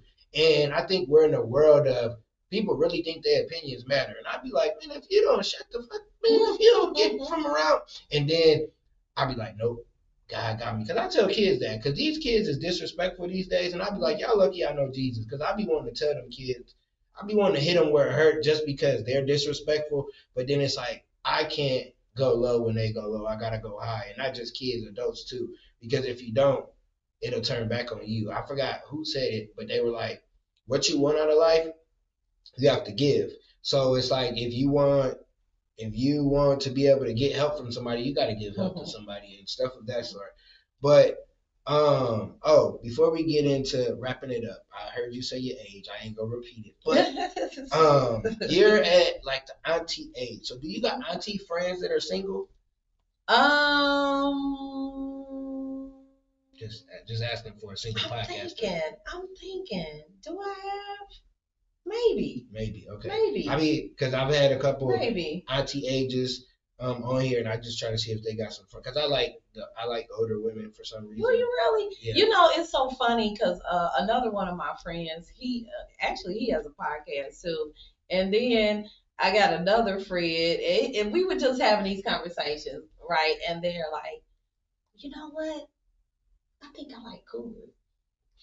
And I was like, what? And they like, yeah, I think I like it. But it's just funny, having that conversation with them. It's Because reasons I why. guess I always felt like, especially when I was younger, that like older men like younger women. And that was just always the dynamic. Even when you get older, you like a younger woman. And then like when I was younger, it was like the woman kind of wanted the man to be older than her or a few years or something like that. And I mean, I had situations where, like, every blue moon you find a guy that had an older woman or something like that, but not too often. But I notice is people are doing that more now. Yes, and my wife is only a year older, so she wasn't like my ex-wife. Yeah, She okay, wasn't okay. like that much. But after I got out of divorce, collect myself, it was like I like older women. And this is the funny thing. I've told a couple people my first crush was an older woman. Really? When I was 5, we went to a wedding, and it was a dark skinned chocolate lady in this red dress, and I'm just you said it that red dress. Wee.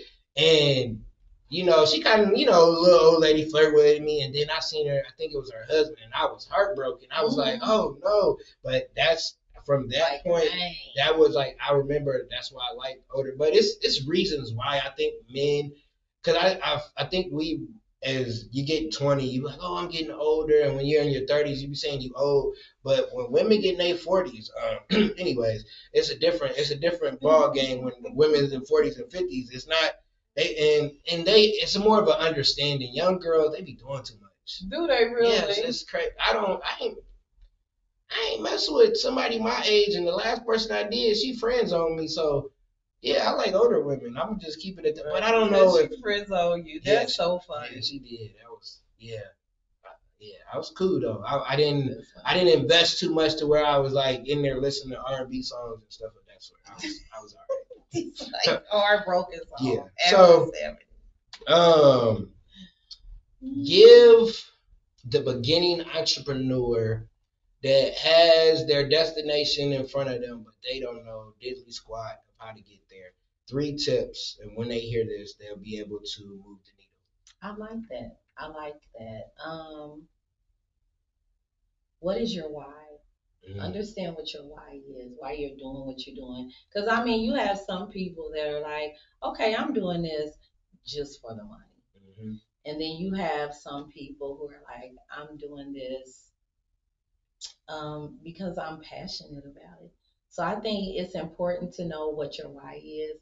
I think it's important to create something that's new, that stands apart.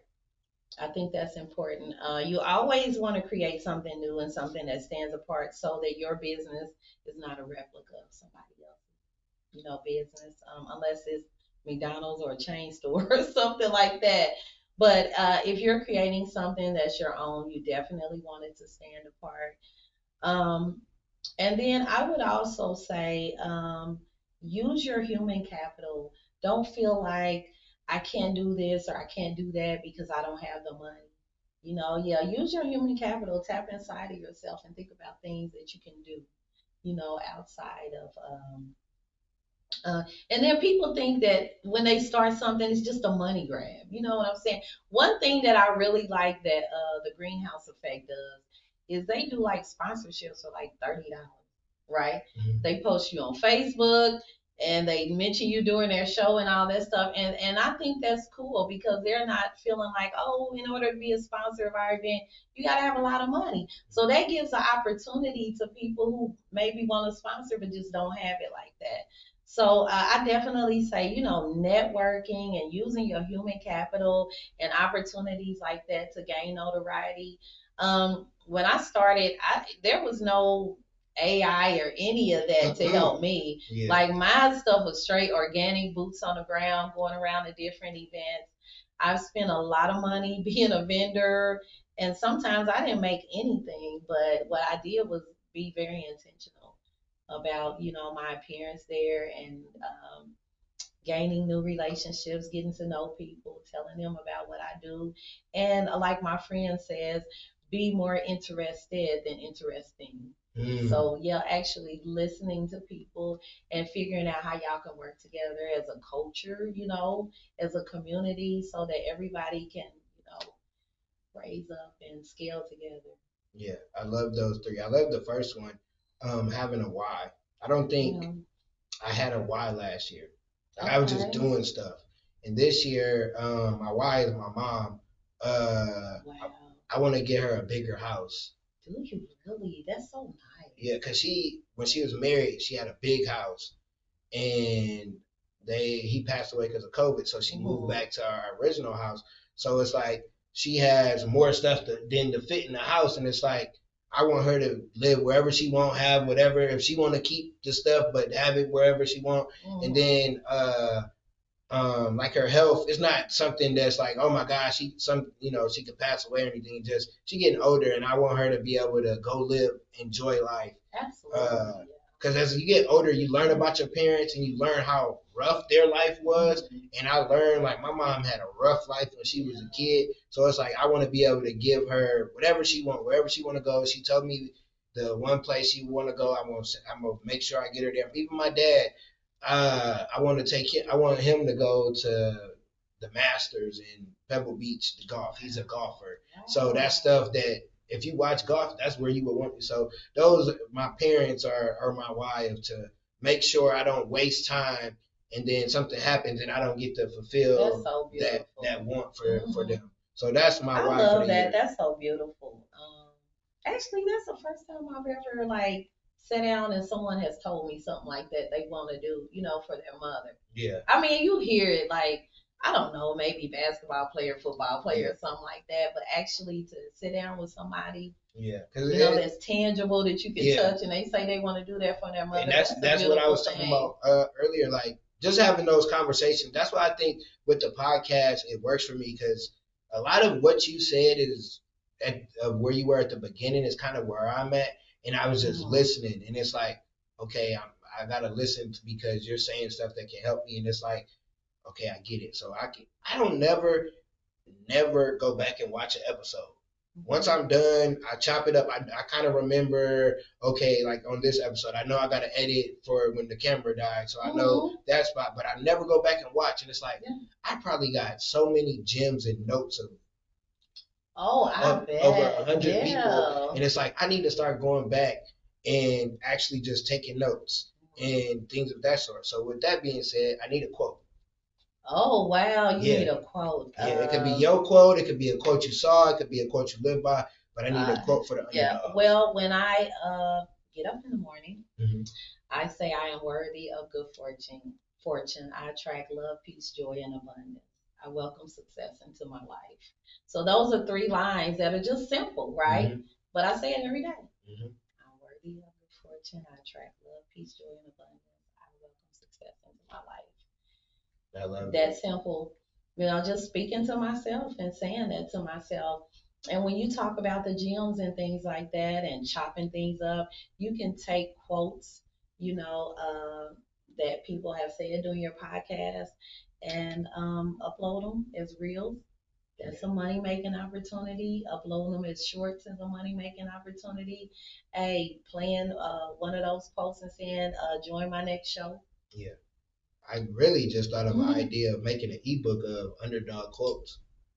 Listen. Yeah, that just came when you were saying those other things. It's like I have over. This is episode. This would be episode 108. So I have over. 108. You've done quotes. That many? Because when you made your post, I was like, somebody tagged me in it. I don't remember who tagged me in it, but I thought you were just starting out. I didn't know you had 108.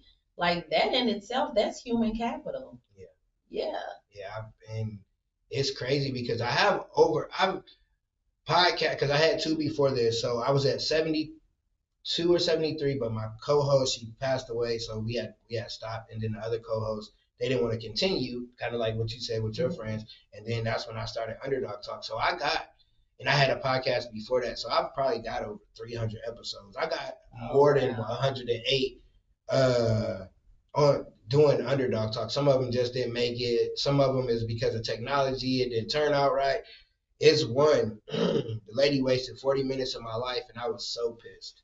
I was pissed because a conversation is I ask questions, you talk, I listen, I either ask another question or I reply to what you said, then ask questions.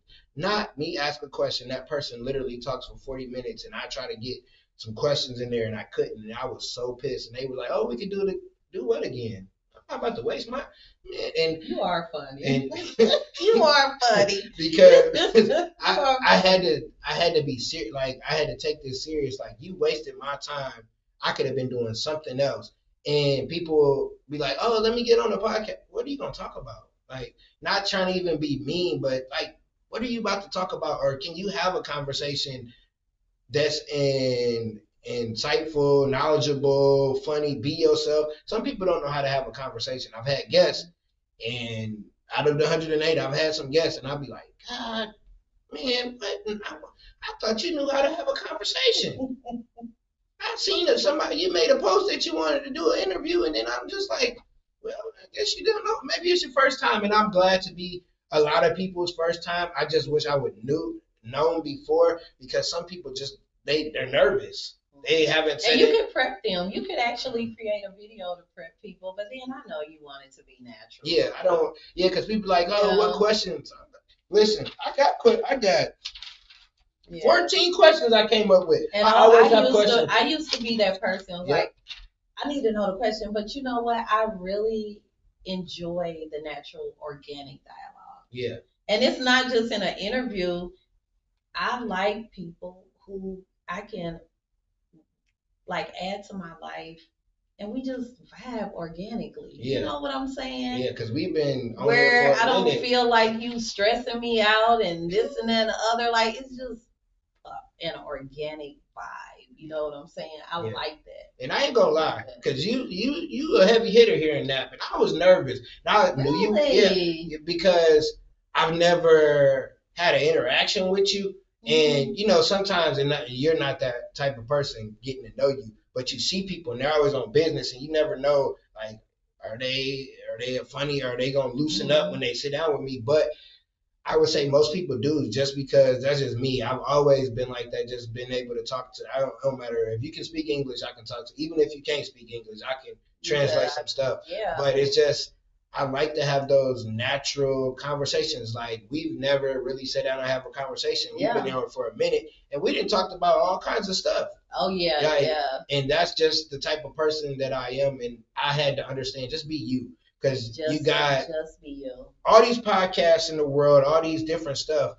You just gotta find who you are to make you. I could go and do a relationship. It would probably be one of the funniest and hottest podcasts because I don't know how to not be honest. But I would always talk about myself. But it might be some people be mad, but that's okay. But anyways, I knew I could do that. But it's like that's not who I am. That's not what I would want to do if I wasn't getting paid. Like I love to do this. I love to talk to people.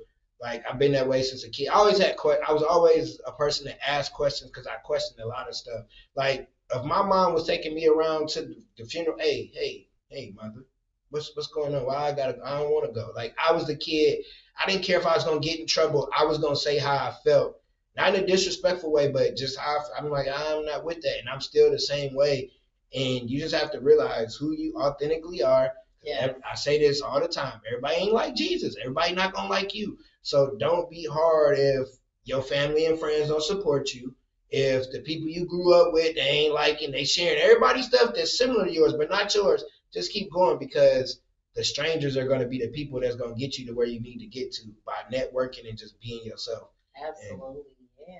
I like that. And what you don't know about me is there were plenty of times that I seriously copy and pasted like my own invitation to people. I was like, will you interview me on your podcast? Oh man, I was sending it to people on Fiverr, Indianapolis, Recorder, this news station, that news station. Oh yeah. Will you interview me about my, she event that I'm doing and this and that and other? And it didn't never work. So it's an honor for me to even be sitting here, where people find me interesting, and want to sit down and talk with me, And I used to feel like, dang God, why I have to grow up in a house and have to heat the water up to take a bath and this and that and the other. But I'm telling you, like those kind of moments, my story would not be this great if I didn't have those moments. It would not be that. It would not be this great if I didn't have those. I wouldn't even appreciate a moment like this. You know what I'm saying? Yeah, same here. If things were just that easy for me. Yeah, just being a kid from Michigan City. But I really feel like if I was born with normal arms, I wouldn't be here right now. Because the mouth that I had, I know I would have been fighting. I know I would have maybe went the street route just because it would have been like, Mom, who you talking to? Like, I can figure it out. Like, not saying that anybody had to help me. Once I realized I just got to make adjustments to how I live. But I think I would have went the wrong way just because I know. And then I had an older brother that went the wrong way. And then my biological father, because he passed away when I was 4, he was going the wrong way. I found about that when I got older. So I was like, I don't know if I'd have been here. Yeah. And it took me to I was 30. And I was like, I get it, God. I get why you made me have all these surgeries. I would be born this way because I'm the person that could deal with everything and still have a voice to go out and help the rest of the world. Absolutely. Because people take little things for granted. And I said this a few podcasts ago, or I might have been talking to people. People take for granted holding their thumb up. I can't hold my thumb up. Oh, wow. And if I could do that, I'd probably cry. Like it was days I used to dream and pray like, come on, God, no, something gonna happen.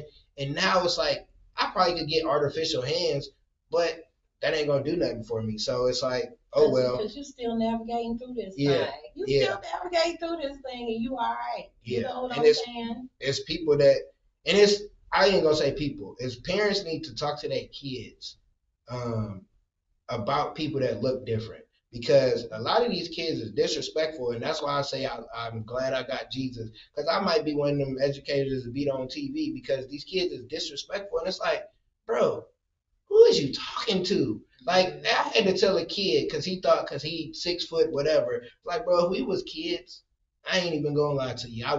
We would have been fighting. I would have stolen you just because you think you big bad Billy. Because bullies, they learn don't mess with me. Like you roasted? I'm gonna roast you until you just can't take it no more. Once I got that voice of and quick draw with the jokes, oh, it's over with for people. Like don't come over here, and people know that. Like don't go joke with him if you want to, and that was my fighting back because it's like, oh, now you want to fight me? How you want to fight me? You came for me. Don't come over here. Don't come in my grass. If you can't take it, like they say, don't touch the stove if you don't want to feel the heat. I think I messed it up, but you get what I'm saying. Yeah. And it's like I just realized being me is great. I don't think people realize how being themselves is a great asset. Like we take it for granted, or we have a story, or we have struggles, and we're like, oh my goodness. It's like, no, you had to go through that to get to wherever you're going. If I didn't go through my divorce, I might not be sitting here talking to you because I might not have connected with the people I connected with because I was more free to go here and there and stuff of that sort. So I might not have started the podcast up with my friends and then realized, let me do my own. So it's certain things that have to happen in life. It sucks, but it has to happen. And then when you get to those moments of or those moments of you can cry because you got the house that you wanted, or you got the car, or you were able to do this or whatever, all that didn't matter of what you had to go through, even if it take 30. How old am I? It's taking a while. It's my fault though. I've been procrastinating, but it's been taking. And everything happens the way it's supposed to happen. Yeah, it happens the way it's supposed to happen. It wasn't meant for me to do an interview back then. You know what I'm saying? It wasn't meant for me to do them when it happened. Yeah. So it's okay.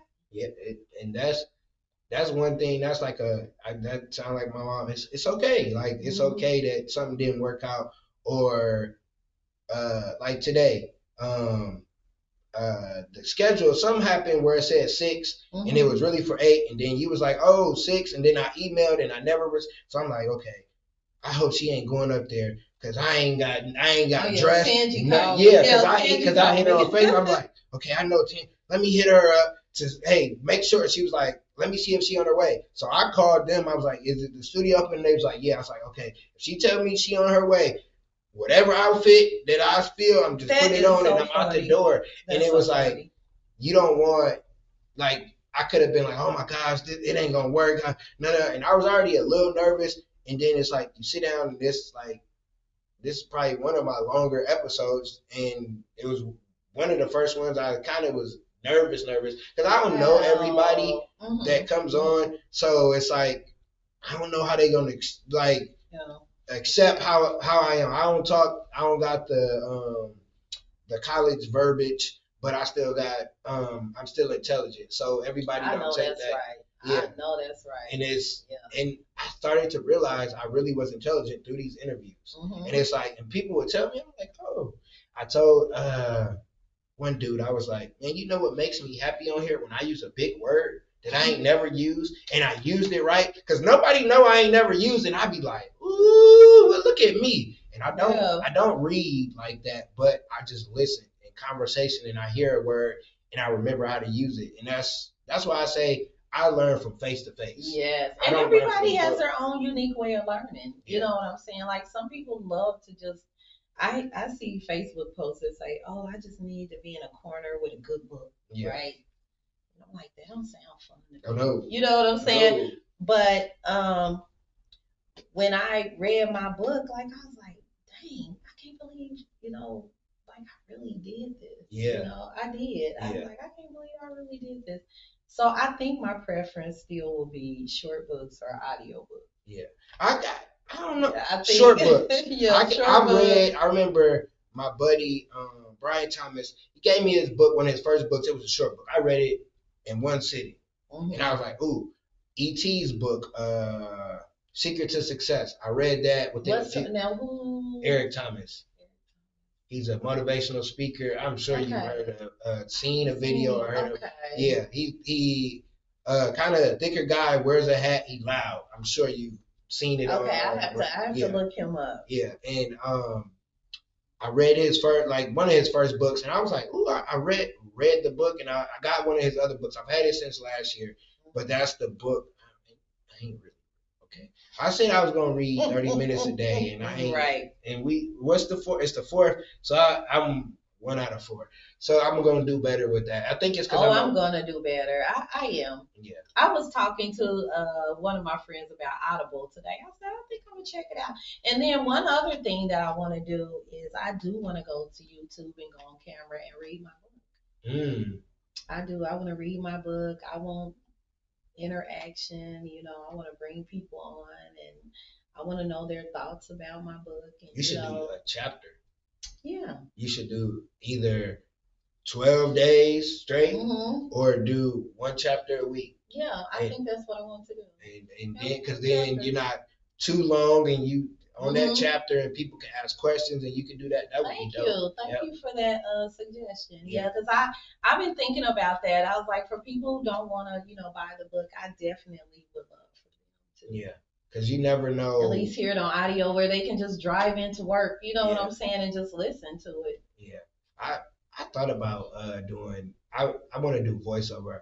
I feel like my daughter does that. I feel like I could do any kind. I actually I've created a cartoon. I want to talk about my life when I lived in Harville, because it was a time. It wasn't the best of time, but it was a time, and I got stories, and I don't know. I'm just creative in my brain, and I want to do something with a cartoon. I want to do it with my son too, but if he ain't on board yet, I'm gonna do something. I got 4 episodes that I wrote down. Like, I wrote down what they saying and everything, because I'm like, just in case I can go show this to somebody and they could be like, okay, this it need a little fine tuning, but if you just be like, oh, this is what it's gonna be, they're like, oh, okay, that's cool. But I actually have each episode. I wrote it out. I just invested in this cartoon. I want to say it's called Papunda or something like that, but it's a Latina learning cartoon. Almost like one of the like Blue's Clues, one of those little shows. And have you ever heard of WeFunder? WeFunder. So WeFunder is a platform where you can invest in new projects, and like you'll actually own shares. Oh. And so this cartoon that I invested in, it was like $100 to invest in and then you own shares. And then they only allow like so many people to invest in it. So you might want to check it out. And even put your cartoon on there if you're open to, people buying into your product and you paying them out shares. But there's a lot of interesting projects on there. One guy is doing like a robotic pizza truck. And I invested in that because it's almost like Shake Shack where you go in and put your order in on the pad and then the robots make your pizza. And you pick it up on the other end. Yeah, because that's at some point, that's the time. That's the times we're going to live in. It is. It's starting here and there. That's just weird, like to even think of that because when in 1996 is when the internet started. I was 10, and to think of where it's at now, and I'm only 37. That ain't a long time, and it's like wow. Yeah. Do you know Jack Ma? Jack Ma is a person that created Alibaba. Yeah. And AliExpress. Yeah. And do you know when he came to the United States one time, he Googled suppliers in China and nothing came up. And that's how he took over that market. Oh, I remember y'all telling that story because I was like, hold on, I heard. He took over that market because of that.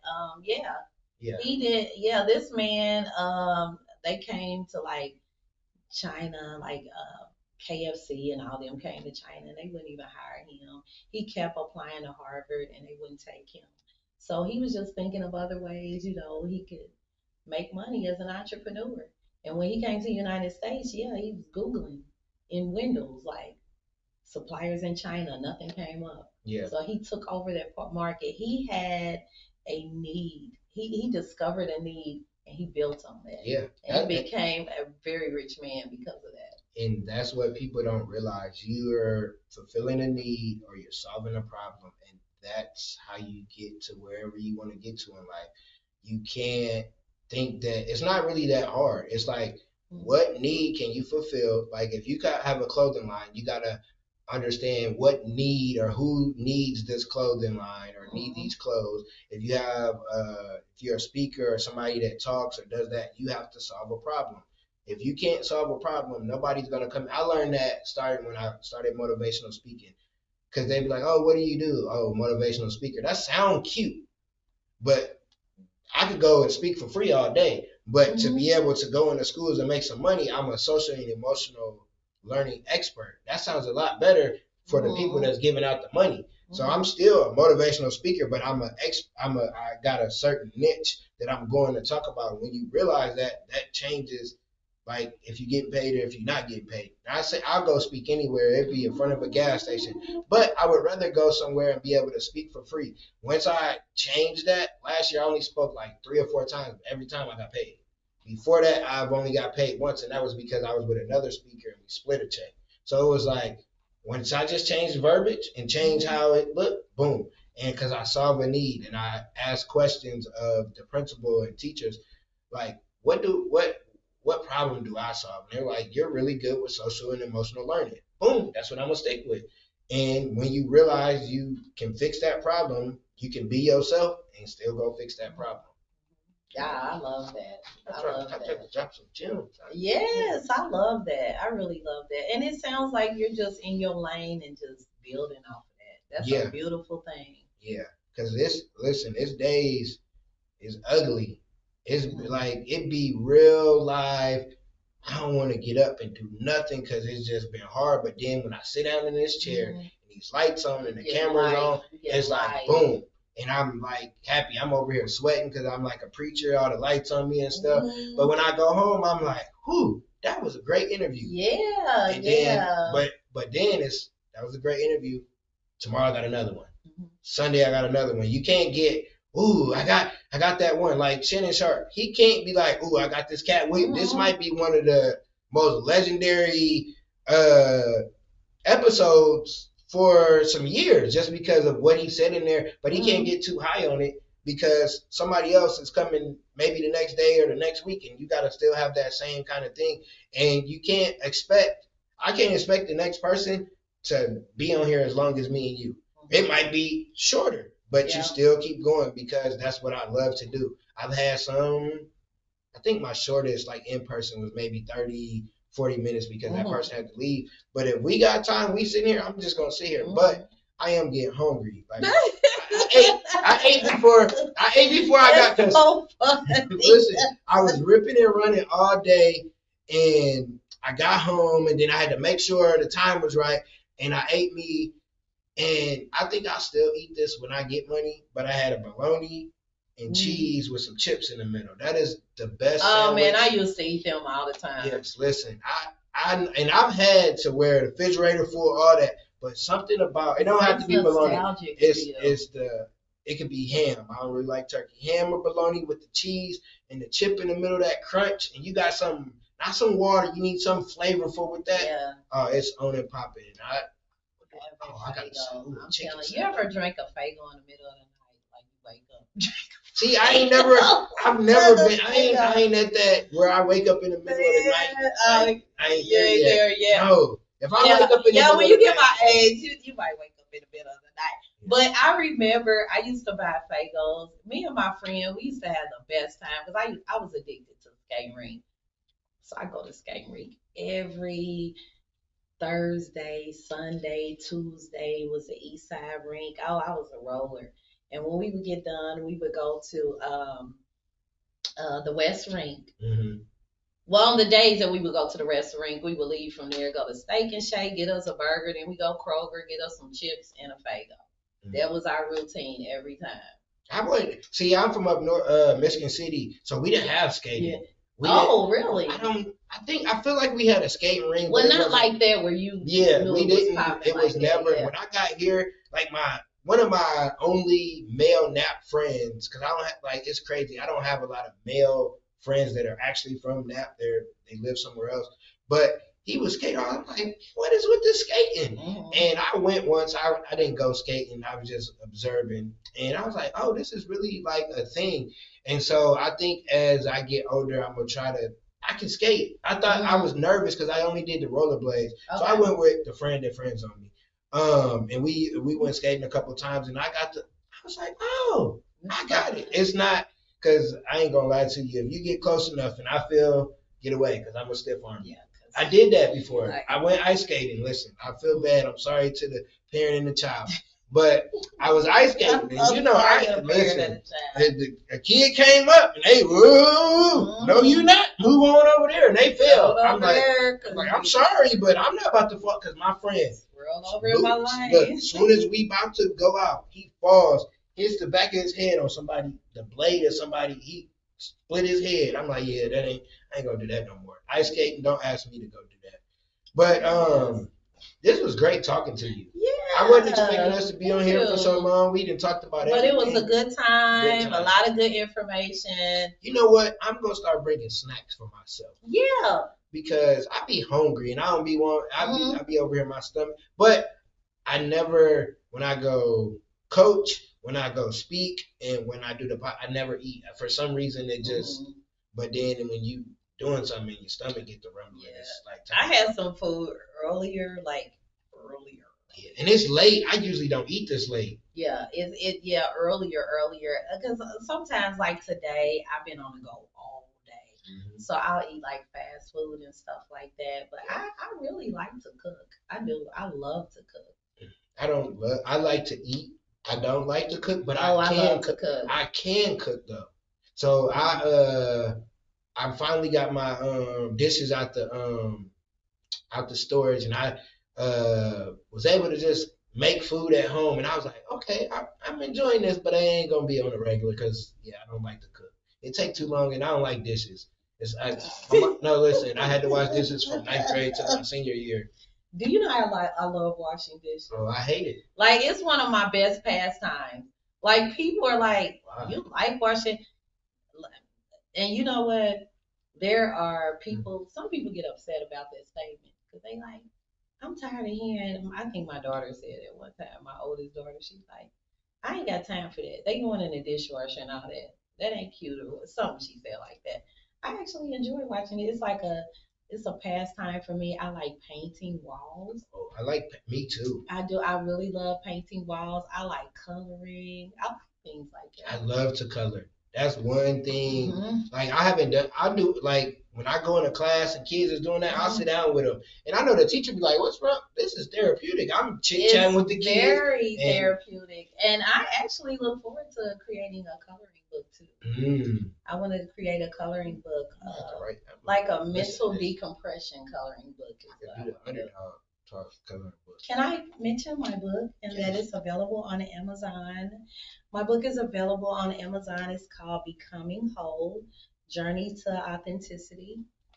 And I'm really excited about this. This is my first book, and it's available on Kindle, paperback, and hardcover as well. Hardback, hardcover, whatever you call it. Yeah. And then also we have our Katina Washington bag. This will be available in my book signing. The Katina Washington bag. When is your book signing? It is January the 27th. Okay. From 3 to 5. Next week, so. And it's funny you said what you said about your mom, because I brought you this, right? This is one of my new products that came out. It's the lip balm. Oh, okay. Thank you. I love when my guests bring me stuff. Yeah, and then maybe you can give this to your mom. This is the Katina Washington. Yeah, luxury body oil. Yeah, it is the top. I mean, these are top of the line natural oils. And then, but there's a little fragrance in here too. So you got your eucalyptus and white tea. And like before you do your podcast, this is something that you can put just like on your temples and things like that. It gives you a very it won't make me ashy. Oh, listen. Well, it smells good. Yeah, you'll be soft forever with this. Oh. So maybe you could give this to your mom. You really love your mom a lot, I can tell. Yeah, these are handcrafted here in Indianapolis, Indiana. It's either the youth that put these products together, or it's one of our team members at the She Experience. So yeah, this is the Katina Washington body oil. 75% of the proceeds that we collect for these products are used to help entrepreneurs here in the city. I love it. So yeah, so over here you can scan the code, to go to our website. On the front, KW Luxury Body Oil. We have the city of Indianapolis on the back. And then also it talks about how it's made by a brown girl. Yeah, okay. I love it. Yep, made by a brown girl. I'm going to have to do that tomorrow. I'm going to mail it off because if I don't, so somebody else will get it. My mom and these are going to be available exclusively at the She Experience on the day of my book signing. As the skyline of Indianapolis on the back. And I think this is a great logo, the KW. Thank you. My friend created that logo. Yeah, and so yep, we have about 500 of these available, and then they'll change to something different the next time around. I love it. So I want to give you your flowers, because what I know you for when I first know you is for helping people. And putting so many people on. When you were at the Circle City Mall, I would see people, and they were like, oh, thank you, because, you helped them be able to get in the storefront and different things. And me even taking, your business class, like, that was cool. I wish it was in person more, because I'm an in-person person. But I missed that part of it. Yeah, but it was good, though, because it was good information, and it was people that I didn't know everybody in our certain class, but I've seen them, and it's cool to see people want to do better, more in their life, because as Black people, sometimes we get caught up in, well, it's because we're Black, or it's the white man's fault, or this, that, it's your fault, whatever the case may be. I was born with a disability. I could blame anybody and everybody, but I ain't going to blame nobody but myself, because if I don't do what I'm supposed to do, who else going to do it? That's how I got on the basketball court. If I didn't go and play basketball and teach myself, well, nobody gonna mess with me. We ain't gonna mess with you. You're not gonna mess with him. But back to what you do.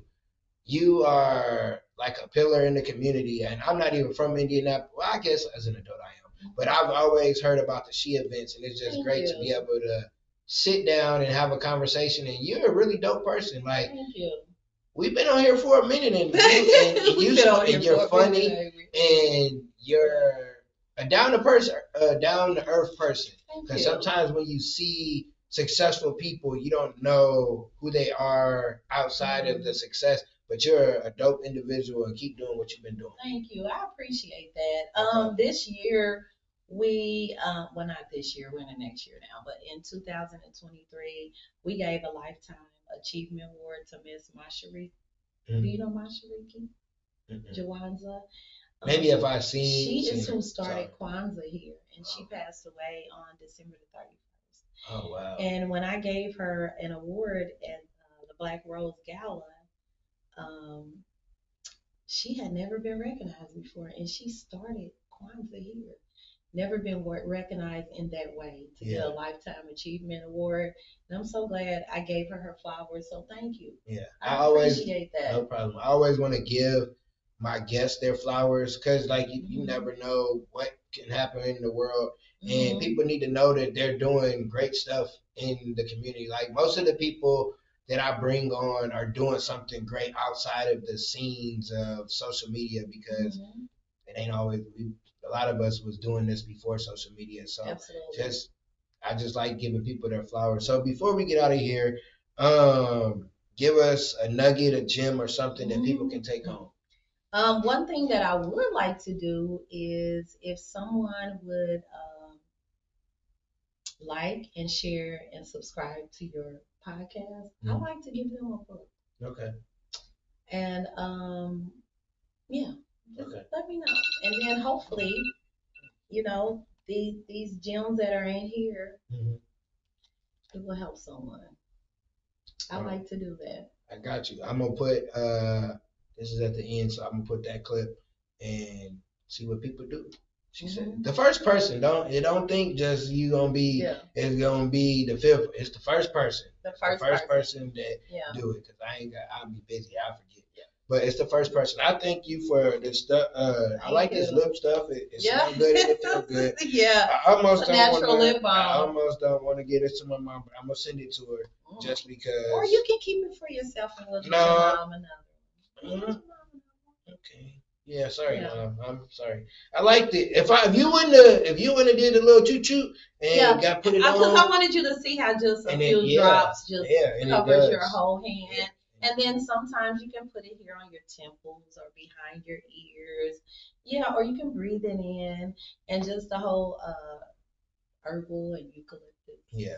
I love the Black creators that are doing their own stuff. I had Willie Eaton on. He has his body stuff. Yeah, I love his stuff. He was inside of Willie has amazing Willie's like my son. I love Willie. Yeah, his soap. I gotta get. Him. I like I don't know the names of them, but I like the yellow soap more than I like the brown. And the yellow soap is the one I use first, and then I think just the soap. And then I had a parent. She gave me a lotion, and I use it. I'm down to the end of it. I gotta get some more of it, but I just love that because as a man growing up, not having men around, you don't understand the importance of self-care, of taking care of your body, because they'll make it seem like you soft or something. Your hands ain't ashy. Yeah, or I got good skin. I don't get pimples, so I'm proud of that. So I take it. And it's just like you can see a different glow when you take care of your skin. And I want to look young forever. I don't look my age. I love when people say, "Hey, you 20s." Thank you. I know I look 20. Thank you. So you gave the nugget. Because the nugget is. I would also like to say, own your life, own your day, own your moment, own your hour, your minute. Own it. When you go on vacation, own that. Don't let somebody else ruin your vacation. Do what you got to do so that you own your own vacation. You own your life. We only get one. You only live once. So I'm on that real tough right now, owning my life. That's funny that you said own the moment because the lady I had on, Brandy Nicole, she just came out with a book too. And I'll be at her book sign. Living in the moment. So that's dope that it kind of continues on. We'll see what the guys say tomorrow. It's a guy tomorrow. And then can I get some men? Like, can I get y'all on here? I promise if you look at my guests, there's a lot of women because women be like, yeah, I come. Dudes, I don't know what it is with dudes, but we'll see. They're coming. They're coming. Yeah, they're coming. And I think just because I was around women, because I was me, my mom, my sister that lived in our house, and then just having girl, I've always been around, so it's easier to talk to y'all. Somewhat, I can kind of quote unquote let my hair down with dudes. Yeah. Kind of, you gotta be strong and Yeah. Oh yeah. But I'm still me. But again, I appreciate you. We're about to get out of here because my stomach is. I know, right? Growling. It's getting to my head. Yeah, I need to give me something to eat too. But on that note.